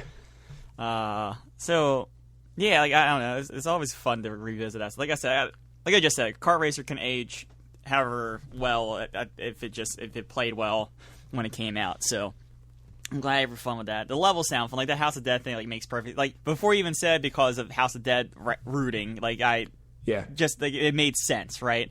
And I don't know my Sega properties as well as you would, but I definitely see how, like when you think of it, like what would racing through that level look like, and then the House of Dead level turn out the way it is. Like I don't think you see something like that in Mario.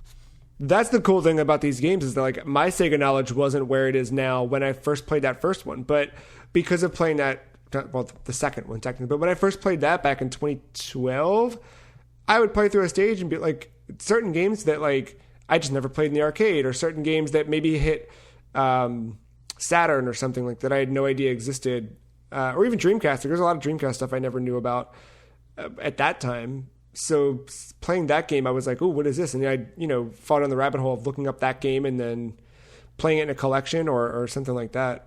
And then you played Shenmue. Yeah, we all played Shenmue.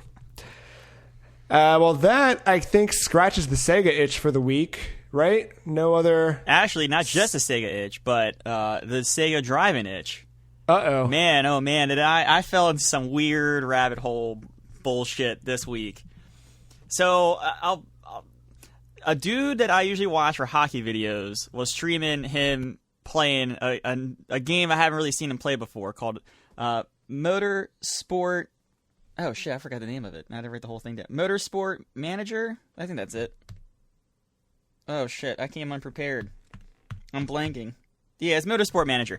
And, I was watching him play, and it looked, interesting as hell. So I was watching his stream, and he ended it. It was only, 20 minutes after I started watching it. I then was like, oh, I wonder if he has more episodes, on his YouTube channel of this. He really didn't, but then I found someone else who did, so I started watching this, and I just fell into a complete rabbit hole with this game, where I'm like, this actually looks really fun. So I looked up the price of it on Steam. It was $35, and I was like, god damn, that's steep for a game from 2016. No thanks. But wait, hold on. I still have my Humble Bundle subscription. Let's see if I got a magical key there. And lo and behold, I have a magical key in Humble Bundle. So, I've been playing this a little bit, at least for a couple hours a week. And it's up here. This is the game. You manage a F1 motorsport team. Well, since its launch, they put in GT and some other circuits as well. But the heart of it was an F1 simulator where you can start from the top, take over a team, or with some DLC, you can create your own team and just start from the bottom or wherever and take your team to the top. Things I learned about F1 this week. One, there's different divisions of F1. So there's a third tier, a second tier, and a first tier. So I started from the third tier and I'm working my way up to the first tier. I learned about tire heating. I've learned about driving styles. I learned how much a pit crew matters when you're pitting. How much does a pit crew matter? If you lose a couple seconds, that could fuck up your whole race. Whoa. Yeah, so, and all these things I'm talking about, you are in direct control of in this game. Everything from the sponsorships you're picking to the color of your car even. And this is the cool thing, right? So, if you're a bottom-tier team, then yes, you're not going to win races. But what the game does to encourage you just to try to up your placement, you will have sponsor goals that you pick from the start. And, placing 16th, it sounds bad out of 20 cards, but that's the one that's going to get you the most money to help build. So, there's a slow progression there of, trying to get your sponsorships up, trying to get your car parts up. Because you're in charge of your HQ. You're in charge of, improving the reliability of your parts, improving the parts in general, designing new parts. But if you don't have the right headquarters, the parts you're designing might not be as much better. So, there's a huge, huge give and take here of, I've restarted a couple times because I'm like, all right, well, I'm going to dive into this part, or I'm going to dive into this, and I think that's going to give me the best, start. But it doesn't, because I then realized that the other thing that I was doing before made more sense. So it's trying to find this perfect balance, and then you just realize you just don't have enough money to do anything, and you're just going to be stuck driving for 15th place for a whole year, just to try to build some money and stay secure. Because that's the other thing, you'll get funding from your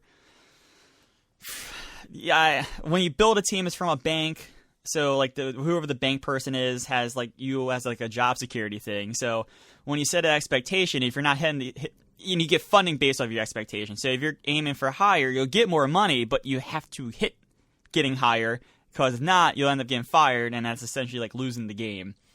So it is this weird balance of just this management and all these menus, and it's like simulating a good baseball season almost, but you're more in control of it. So are you directly racing the cars? No, you just watch them go around in a circle. But you are managing their fuel intake, how much. Sure, fuel yeah. You're doing all that. You're managing their pits. You're managing what you're doing in their pits. And then you have all this access to details. You can see what everyone else is doing, whether they're pushing with a lot of fuel, or whether they're not.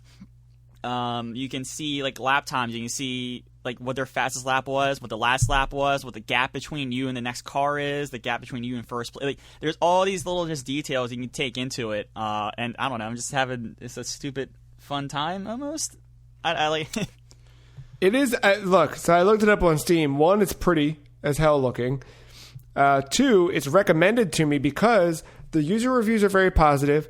I follow Sega, and one friend already owns this game, so it's telling me I should play it.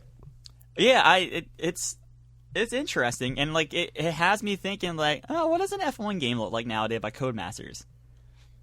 Right? Yeah. And like, do they still make them? And like I was telling you that night, like I'm the sports person, right? I like learning all the rules of sports. I like learning them so much so that like I like to base strategy based off the rules, and I like being that guy in the room that as soon as the referee throws a flag, I know what it's for. I know what the penalty is. I know what the correct decision the coach should make, or I'm making my own strategy. Like, I just like being that person in the room. I don't know why when it comes to watching a football game or whatever, but like it's just something I like doing. So like I'm learning so much about F1 now that, in the rare case that an F1 race might be on in the living room, I can, just be like, oh yeah, I see why they're doing it. It makes sense.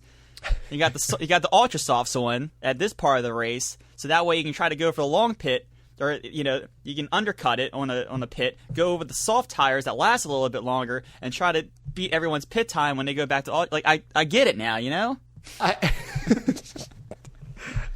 I think we all get it now. But then it's like, I don't know, like there's so much more to it than just like picking the gas. Like if you shortchange your gas, like it takes into account the weight of your car. So if you fill up your gas tank, your car is heavier, so you're gonna have slower lap time. So like there is so much strategy to like a single race, and that's just like in the race. And then when you pull back out between races and you're developing all these parts, trying to manage your car, manage your drivers, manage your pit crew, manage your mechanics, manage your part designer.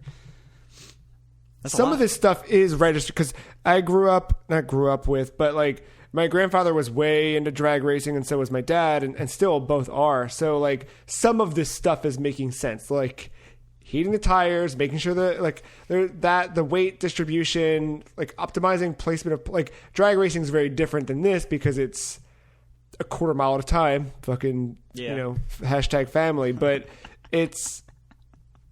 You have to worry about that quarter mile and that's it. This is more for endurance, right? But even that endurance, there's a toll to it. What is the last time you remember just something like this unexpected dropping into your lap and then just becoming enamored with it? Ooh. I don't even... I really don't know.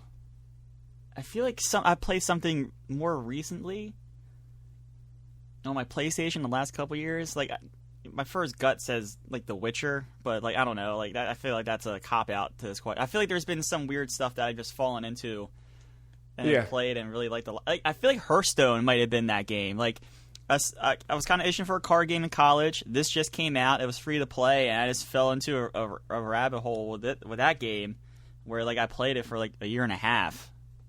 Yeah, I love that feeling. Or Dota. Of like fuck Dota. Yeah, that's a good example for you. Just that thing of like you kind of either never knew it existed, or if you did, you had no interest in it, and then it suddenly you're playing it, and then and like some of them like Phantasy Star Online 2, gotta throw the 2 in there. Like you can kind of follow a line and know that I'll end up playing that game at some point, right? But like I don't know, when you find yourself playing Cities Skylines at 4 a.m. and you've been playing since 8 at night, like that's the kind of stuff where I'm like, what? Where did this come from? I think one of the things with Dota was always like I watched it I would try to watch it from afar, but when you were watching like a casting of it on Twitch for a tournament, it was just like, what are these fucking people talking about? Yeah, and then now, like, I'm to the point where, like, I always like the meta tweaks, right? Like, those I won't know, but I can kind of organically just, like, find myself on Twitch watching a Dota game and knowing about 70% of the things they're talking about at this point, which is nice. Right. So, like, you're almost watching it like a sport, going back to, like, how I am, where I just like watching, like, competitive things on TV. Yeah.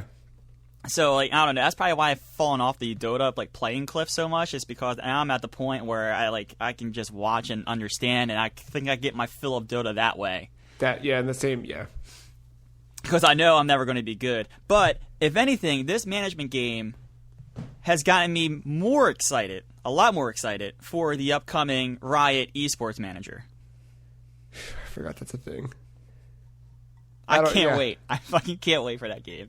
And that's going to have real players you can manage? Sure. I don't know any Elite players, but sure.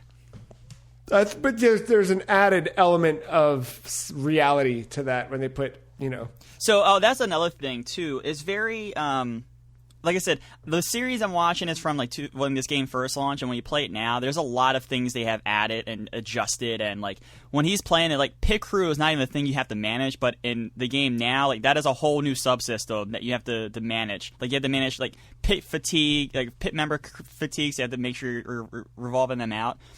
But, like, one of the things that, like, is very, like, open and available is for you to see, like, all the different, like, Steam Workshop things. And people, once again, like the rosters in baseball or whatever, have gone out of their way to, like, put in real drivers, put in all these real, like, real sponsorships, put in all these real, like, these things. And, like, I think Tire Fantasy 20 is, like, the latest, like, mod that, like, puts everything, like, to current times with current drivers and stats and everything like that. So, like, there is a lot of ways to even, like, if you play the base game and then, like, you want to keep going, like, you can then, like, go to that. And it's so easy. It's just right there on the right-hand side for you to see. And they've added all these new circuits, too. It's not just a single driver F1 formula stuff. They added the GT cars, and there's another circuit that I can't think of. I don't think they have NASCAR, per se, but, like, the whole thing with, like, formula racing and GT racing, like, it's very, like, the track is very windy. They try to stay away from the oval tracks in this. Yeah. I'm excited to see how this continues. Yeah, it's like that thing I might hop in for, like, a race, maybe two. Yeah. I find that, like, my attention span for medium length races is, like, not long enough, so I might change my career again to short and then just, like, see where that takes me. I love that. I mean, I could see that being a good coffee game. The same way you might play a couple rounds in a Hearthstone or something. Like, jump in, drink a cup of coffee, and then start your day. Yeah, and, like, it's very forgiving with the, like, when you're in the management part of things, like, you can click ahead to days. Like, in the race, like, you can go, like, times 20 speed. If you're getting overwhelmed, you can just pause and just, like, kind of wait, like, look and observe. So, like, you can go as slow or as fast as you want in these races. It's very forgiving in that way too. So it's weird. It's great. It's weird. I love it. I that's the kind of games I come to life for. Speaking of coming to life, we said we weren't sure how this podcast was going to roll because we didn't feel like we played anything. And Matt, we're almost at we're over an hour and a half with just now playing. Do you want another little quick break or roll right into now play or news? Let's roll into the news. There's not much here. I'm good. There's not much here, indeed. In fact, like even some of the stuff we shared, I'm kind of like trimming. So I've got 4 news stories for us. You ready? Hit them. We're going to hit them rapid fire style. Cyberpunk 2077 is gone till November. Is that Are why? you okay? So I said legitimate reasons why when I was upset this happened, but do you think that's why they just wanted to use the Wyclef Jean song as potentially an advertising thing? Yes. Did you watch the press release or read the press release? Neither. Oh, well, they issued the one written one, but if you go to the YouTube channel, they actually live stream the apology with Wyclef there with them in the studio at CD Projekt Red, playing the song in the background. So I believe you. They know. I believe you. No, it makes sense. The one thing that's weird that came after this initial story is that there's going to be a minor upscale if you go to new gen consoles with it, but the big one is coming in 2021. So it seems like development troubles and maybe the whole COVID situation has kind of hit them a little bit harder than they thought. But yeah, I definitely think it's for that game to be on the other, the other side of new consoles. That just makes a lot of sense. Yeah, I agree. How would you react if CD Projekt Red offered players Cyberpunk 2020 to hold them over until release. You pre-order the game, they'll give you downloadable PDFs of the tabletop RPG. Would you dive in? I feel like anything that puts them off schedule is going to delay this game to 2021, so no. They don't have to do anything. They have to compile all that shit. No, it's going to take like a day. That's a day that could send the game to 2021 at this point. It seems like the real version is 2020. Well, you're going to play on PC, so I guess that's fine. Yeah, Yeah. The Guinness Book of World Records has put Billy Mitchell back in the high life again. So this story is picking up 2 years later after Billy Mitchell's titles were removed. So back then, the statement was basically that Twin Galaxies had found... Twin Galaxies is kind of the ordaining body of video game records and history kind of stuff. In that regard, if you want to submit a high score or a time that you've beaten a game, that kind of stuff, all Twin Galaxies has become the place for that.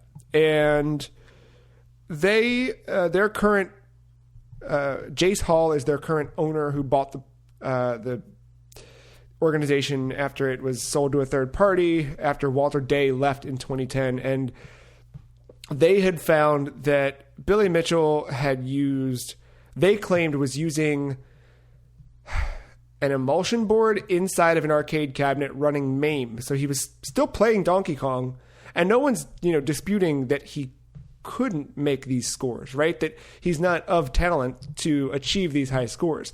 It's just the legitimacy of the content that or the machine that he was playing on. So what was brought into question is that the Donkey Kong cabinet was filled with non-original parts, and people noticed it because of... So we talked about this earlier about... I already forget what the segue was that got us to this, but the way that the Pi Factory level specifically loaded into the screen, the way it loads in MAME loads differently than if it were on an actual hardware. Because of the way the computer registers those things and spits them out to the CRT, it does it differently in MAME. Someone saw it and went, it's not real hardware. So they stripped his records, and of course you remember, not unlike Papa John, Billy Mitchell basically threatened a day of reckoning at some point, and that he was, he's building his case and he's got his whatever. He was just really one sweaty interview away from being Papa John. I don't know. I mean, I think there were plenty of sweaty interviews with Billy Mitchell out there. So this story obviously it's even still ongoing from just the other day. Yeah, all right. So this... part of me doesn't know if maybe the Guinness Book of World Records is just tired of hearing from him or what it is. But this happened this week. So the investigation found that sorry, here we go. So Billy Mitchell says it's been a long time coming. This is in an interview with Ars Technica. In a video announcing the decision to reinstate, Guinness World Records editor-in-chief Craig Glenday said the organization reviewed both the existing evidence and newly sourced eyewitness testimony, plus some new expert gameplay analyses and hardware verification. In the end, we found that there just wasn't sufficient evidence to support the disqualification across the board.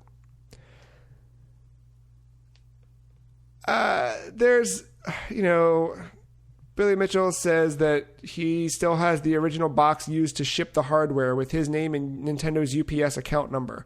Those are the facts. And he's always kind of had that thing about him where he's like, I have this. Those are the facts. Like, it's just, he's very just kind of like, but it's like, just because you have the box doesn't mean that what came in that box is actually in your machine.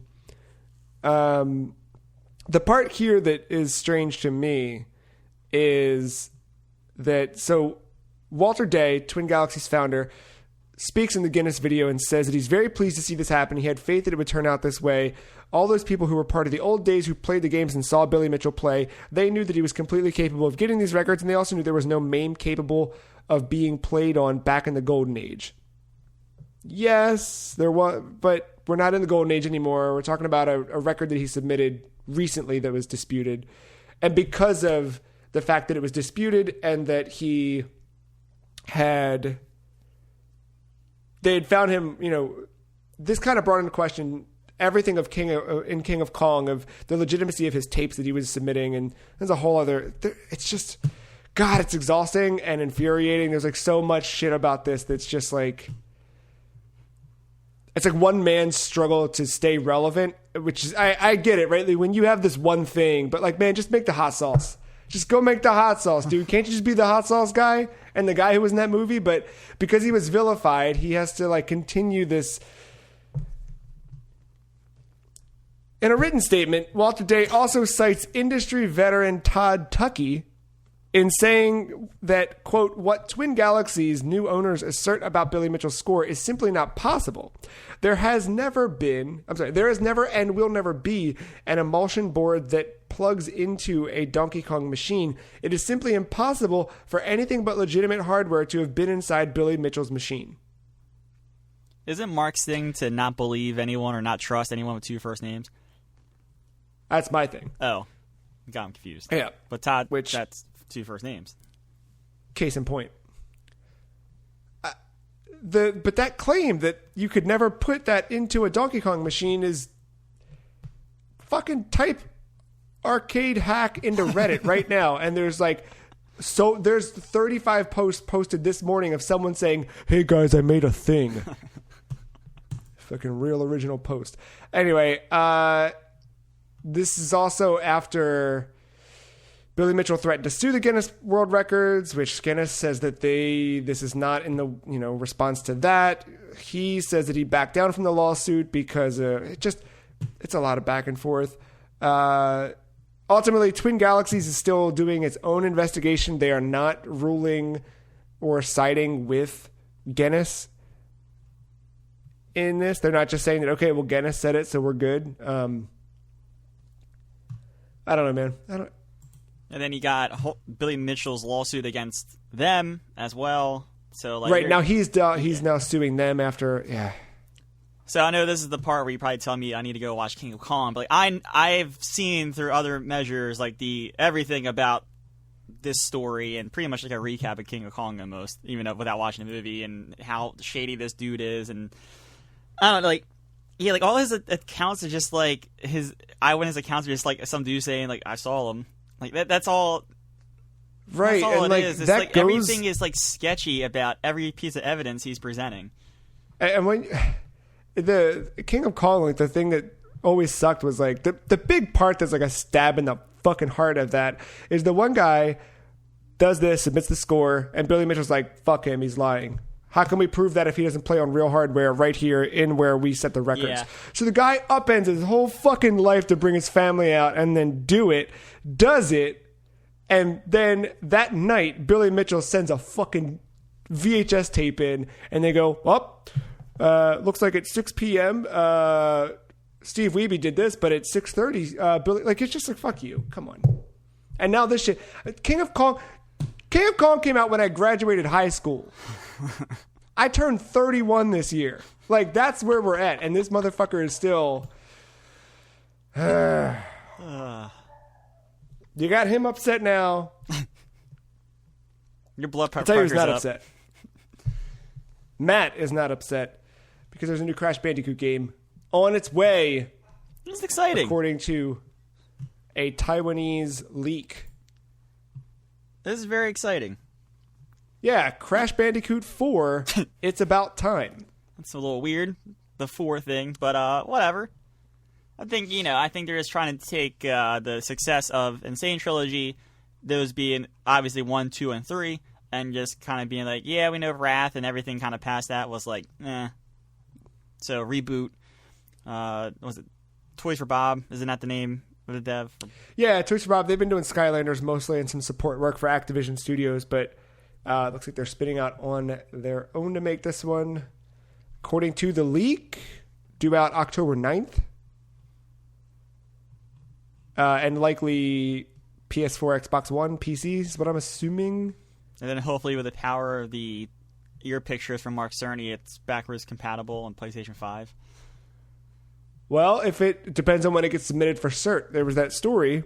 Anything after July, whatever, that gets submitted for cert has to run on PS5. So you might be good.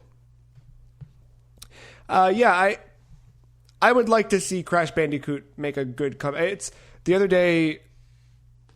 I don't know where I go, but in one of those Sonic, Sega, whatever the hell moments, talking with Mark, I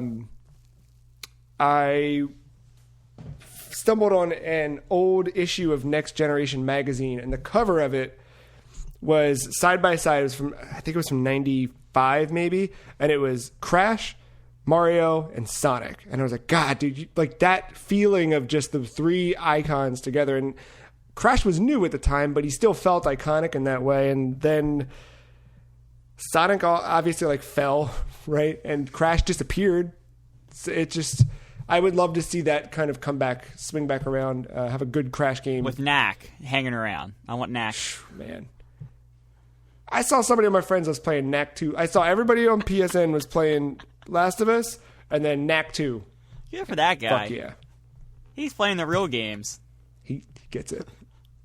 Speaking of real games, the Pokémon Company had several announcements this week in a Pokemon presentation that they called the Pokemon Presentation. They started off with Pokemon Smile, which I think was my favorite announcement out of this. I'm not being ironic or cool or hipster here. Legitimately, I think it's cool that Nintendo, or rather the Pokemon Company, is using the IP for all these weird, like, I don't think we've seen Pokemon Sleep yet, or if we did, I forgot what that is. But like that application of that, like the way that Pokemon Company is branching out into different fields is, I think, pretty neat. But yeah, Pokemon Smile is an app for mobile devices to help your kids brush their teeth. So it's basically an AR filter that puts Pokemon hats on and cheers you on to brush your teeth each day. Cool. Why not? It's a neat, like it's just whatever.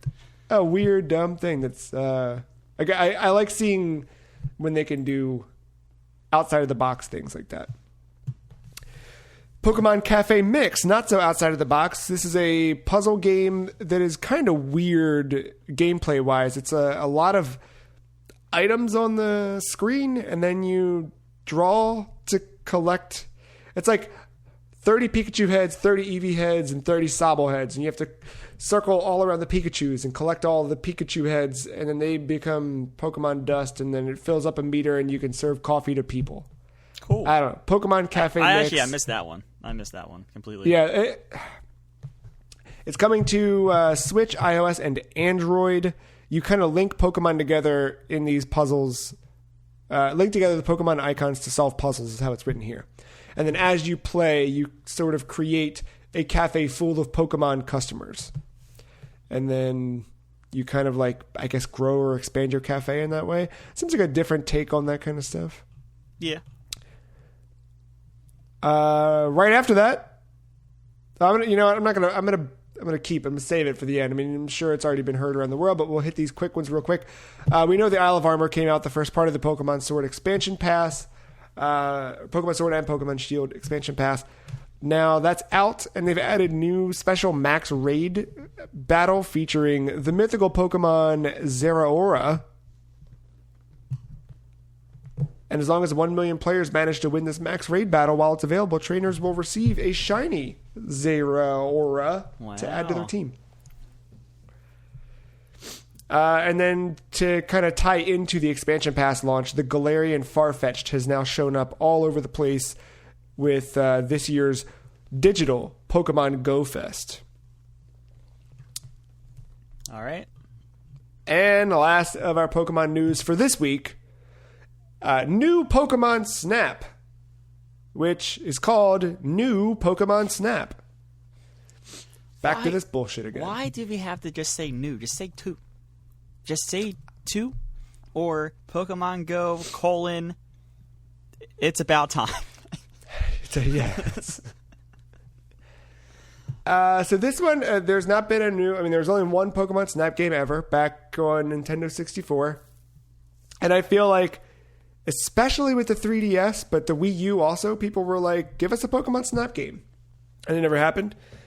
And now it is. So they showed off new Pokemon Snap.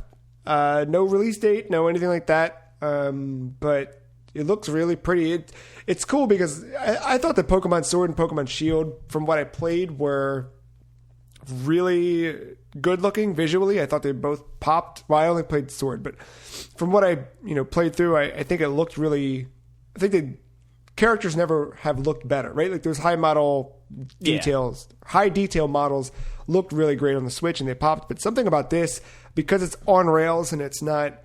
They can do a lot more with that space, rendering it that way, and it looks really... Did you watch the trailer for Snap? Yeah, I did, yeah. That looks really good.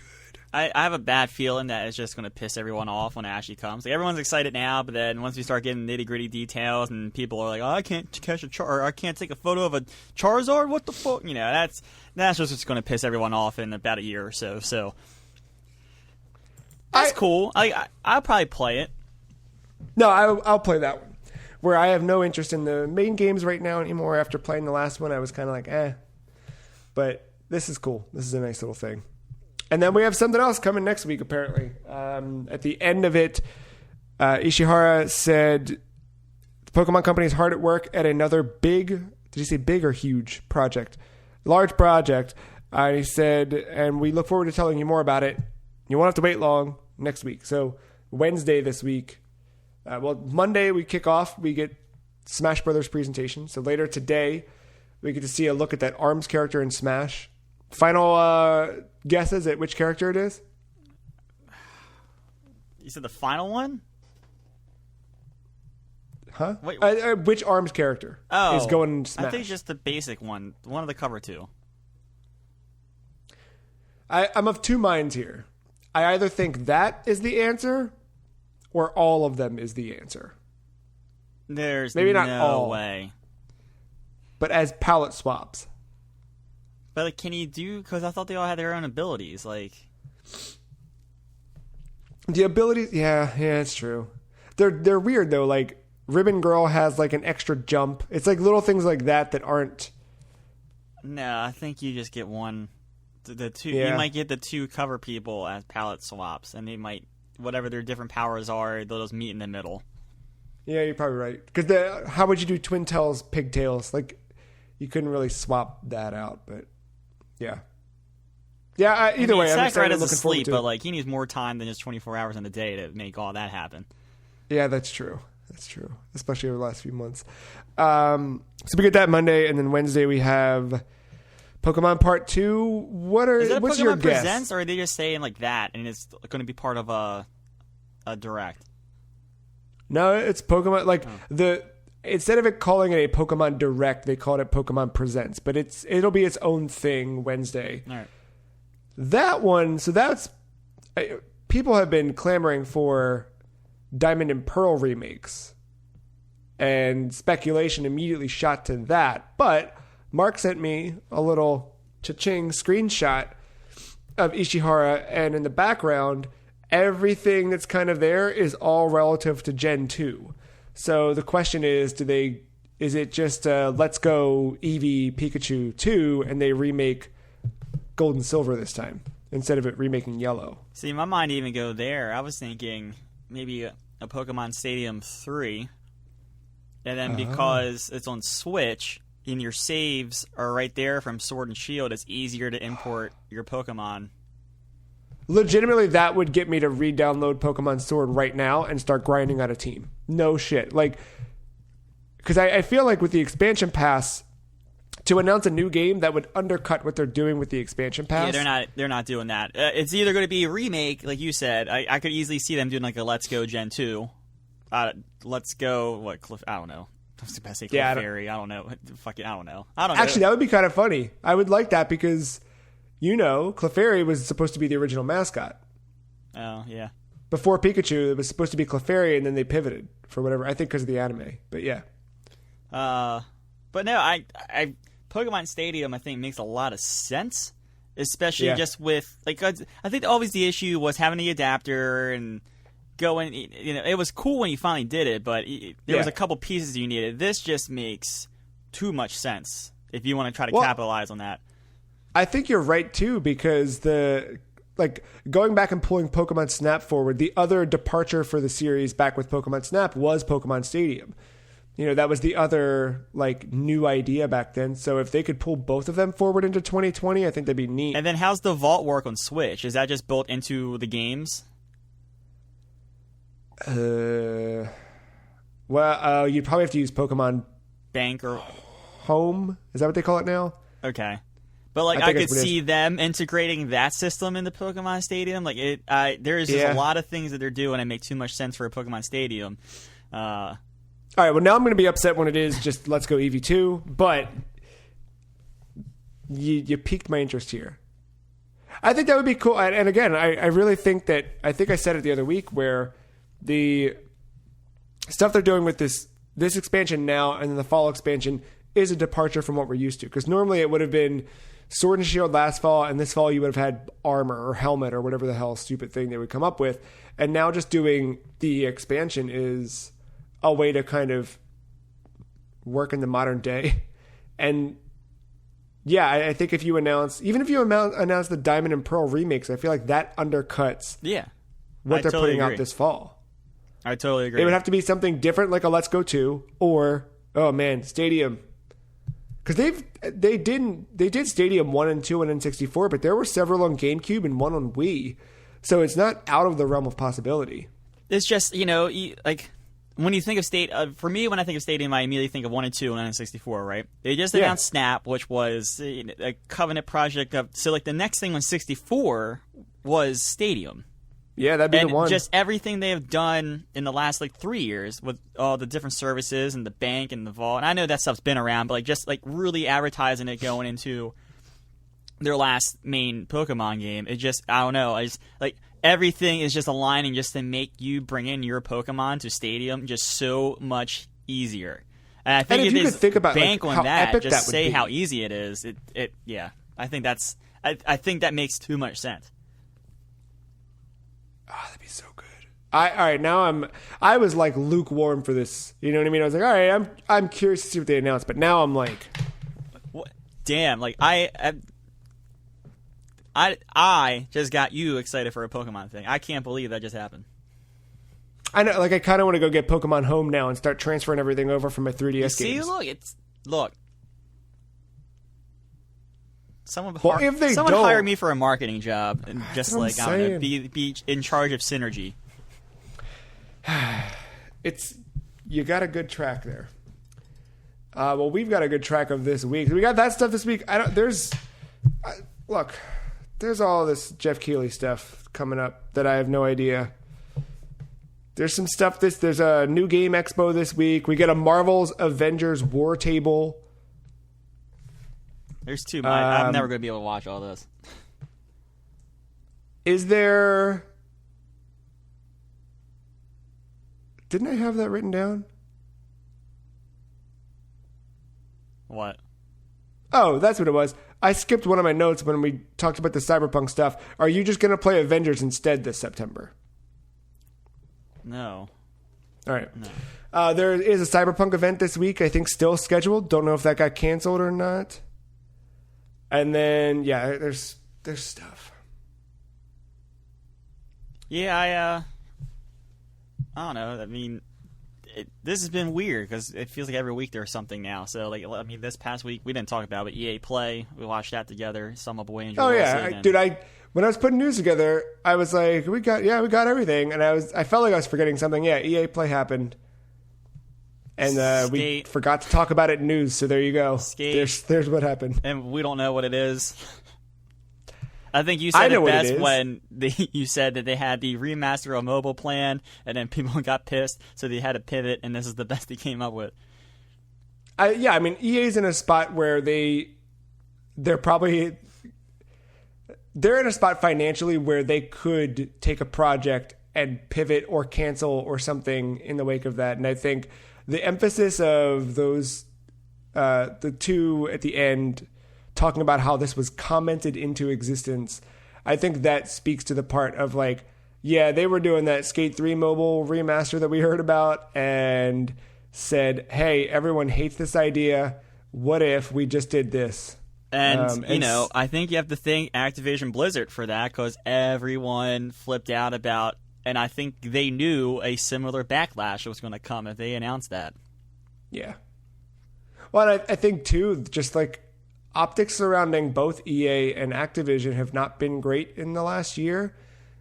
EA, I think, is always a little bit there. They've been in a better light, but they're not without fault, I don't think. They get a lot of shit that's sometimes people sometimes just give them shit just because their name is EA, which I think is unfair, but also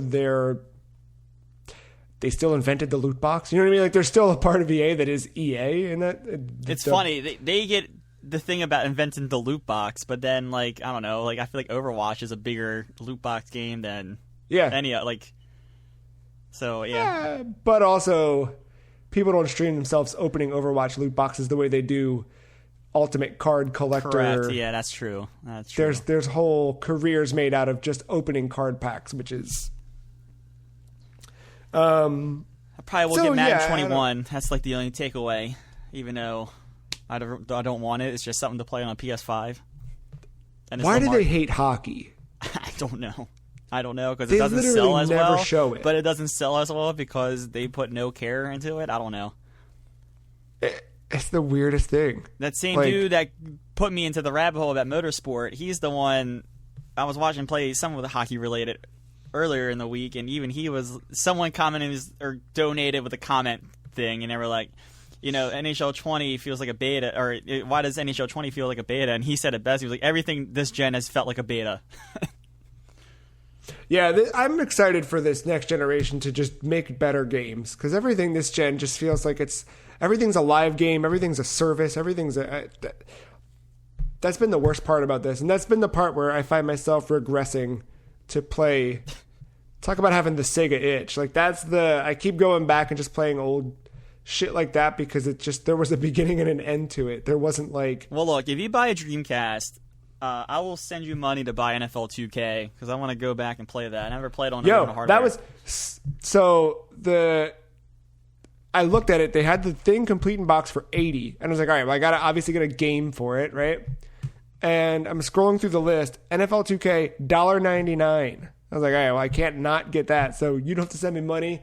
That was honestly when I was gonna just pull the trigger, and I'm looking through the other list of games. I asked Ben, I was like, "Can you tell me what on this list is a must buy?" And he gave me a couple games, but before Shenmue he did, 1 I was and 2, like, obviously. Huh? He says Shenmue 1 and 2, obviously.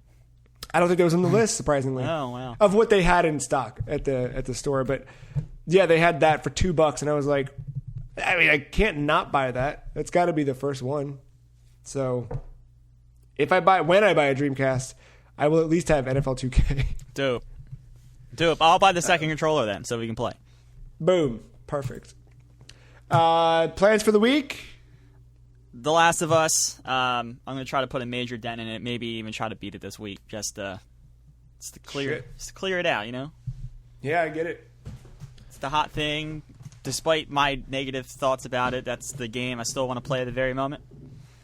I hope they add more gameplay stuff to it. I mean, either way, I know the story will pan out in a way that's exciting, but it'd be nice if there was like a new hook or something. Yeah, like I said, it started to open up there a bit right before I turned it off. So very curious, and I'm like, I don't know, that fear of the next, because they kept talking about it. That scream, it was like, Ellie was like, it was like a dead body and a scream, and Elliot was like, oh, well, bloaters do this acid thing, but that sounded like something different. So I'm like, oh, shit, something bad, and I've just been getting a lot of ammo, and a lot more ammo than I should be getting in a normal playthrough, so I'm like, oh, shit. It's coming. Yeah, nice. I couldn't tell you. This week, looking back at the last week, I didn't think I'd play any of that stuff. I will say that I started poking at Neo again, because I've been wanting to try Neo 2, but it has not gone on sale. So I was like, well, I still have the original Neo that I think I made it through the first area in, if that. So I started poking at that. I played playing Alex Kidd on Switch. I don't know what I'm doing anymore most times. So maybe play some more of that. I think is that Danganronpa game out this week? I keep forgetting. That should be out this week. Yeah, I think it's out Friday. There might be a chance you hear me mention that. It depends where I get in The Last of Us, but there might be a small chance to pick that up. Yeah, so we'll see. We'll see what the week brings. If this Pokemon Stadium thing is real, as reported by thefreecheese.com's Matt Sellner, I might be diving into Pokemon this week. There you go. Why? That's how you do it. That's how you do it. I don't like it. I did. Oh, here, one final thing. I decided that against all better judgment, I was ready to dive into Minecraft. So I texted Mark yesterday before I wrapped up the day, and I was like, hey, tonight, Minecraft, let me know. He texted me around 7-ish and said, you still down? And I said, yep, let's party. Because I was like, we were about to watch a movie, and I was like, let's do an hour. I'll watch a movie and then maybe close out the night with more Minecraft or something. So we hop on. We jump into a party. I look, don't have Minecraft installed on my Xbox. I'm like, shit. Well, it's like 300 megs, so great. It takes me a second to install. Open it, crashes. Open it, crashes. On your and Xbox? I'm like, yeah. Wow. And I'm like, okay, cool. Like it opens, Mojang logo, crash. Mojang logo, crash. And I'm like, do I have to unplug my headphones or do I have to change the output? What am I doing here? I look up Xbox Live. It was giving me an error code. So I look up the error code, leads me to server status. All Xbox, Xbox Live, Xbox whatever, everything is running and operable. One game outage. Games affected. Minecraft for Xbox One, Minecraft for Xbox 360. And it was down from the time I sat down to play with Mark until an hour after I signed up to be like alerted on Xbox, send me a message kind of thing. I woke up this morning and I had a message at like 1:30, like an hour after I fell asleep, that it was back up and running. So I don't know if that's an omen. I don't know if that's like, dude, do not play this game, or if it's, I don't know. Maybe I'm reading too far into it, but maybe that happens this week. I don't know. There's an update for that coming where they're making changes to the Nether, apparently. Yeah, I saw that. Yeah. So I couldn't tell you. I know that I'll be playing Tokyo Mirage Sessions. That I can guarantee. There you go. And probably some Sonic stuff. Yeah. I'll save this. I'll send you a terrifying picture after this that something else might be happening soon. But that's all right. We'll leave it at that. I don't want to say anything. All right. You can follow us on Twitter. The Free Cheese is at Some Free Cheese. The Matt is at MattyIce131. I am at The Free Cheese. Go to thefreecheese.com. I was reading a lot of old stuff that we had on the site this week, and I think we used to do some good stuff on that website. So if you're looking for good stuff, go to thefreecheese.com. Not that we don't do good stuff. We really just do the podcast these days. There's a lot of old content. That's all I got. That's all I got. That's all I got. That's all we got. Until next week. Thank you, Matt. Thank you, listener, for listening. Bye.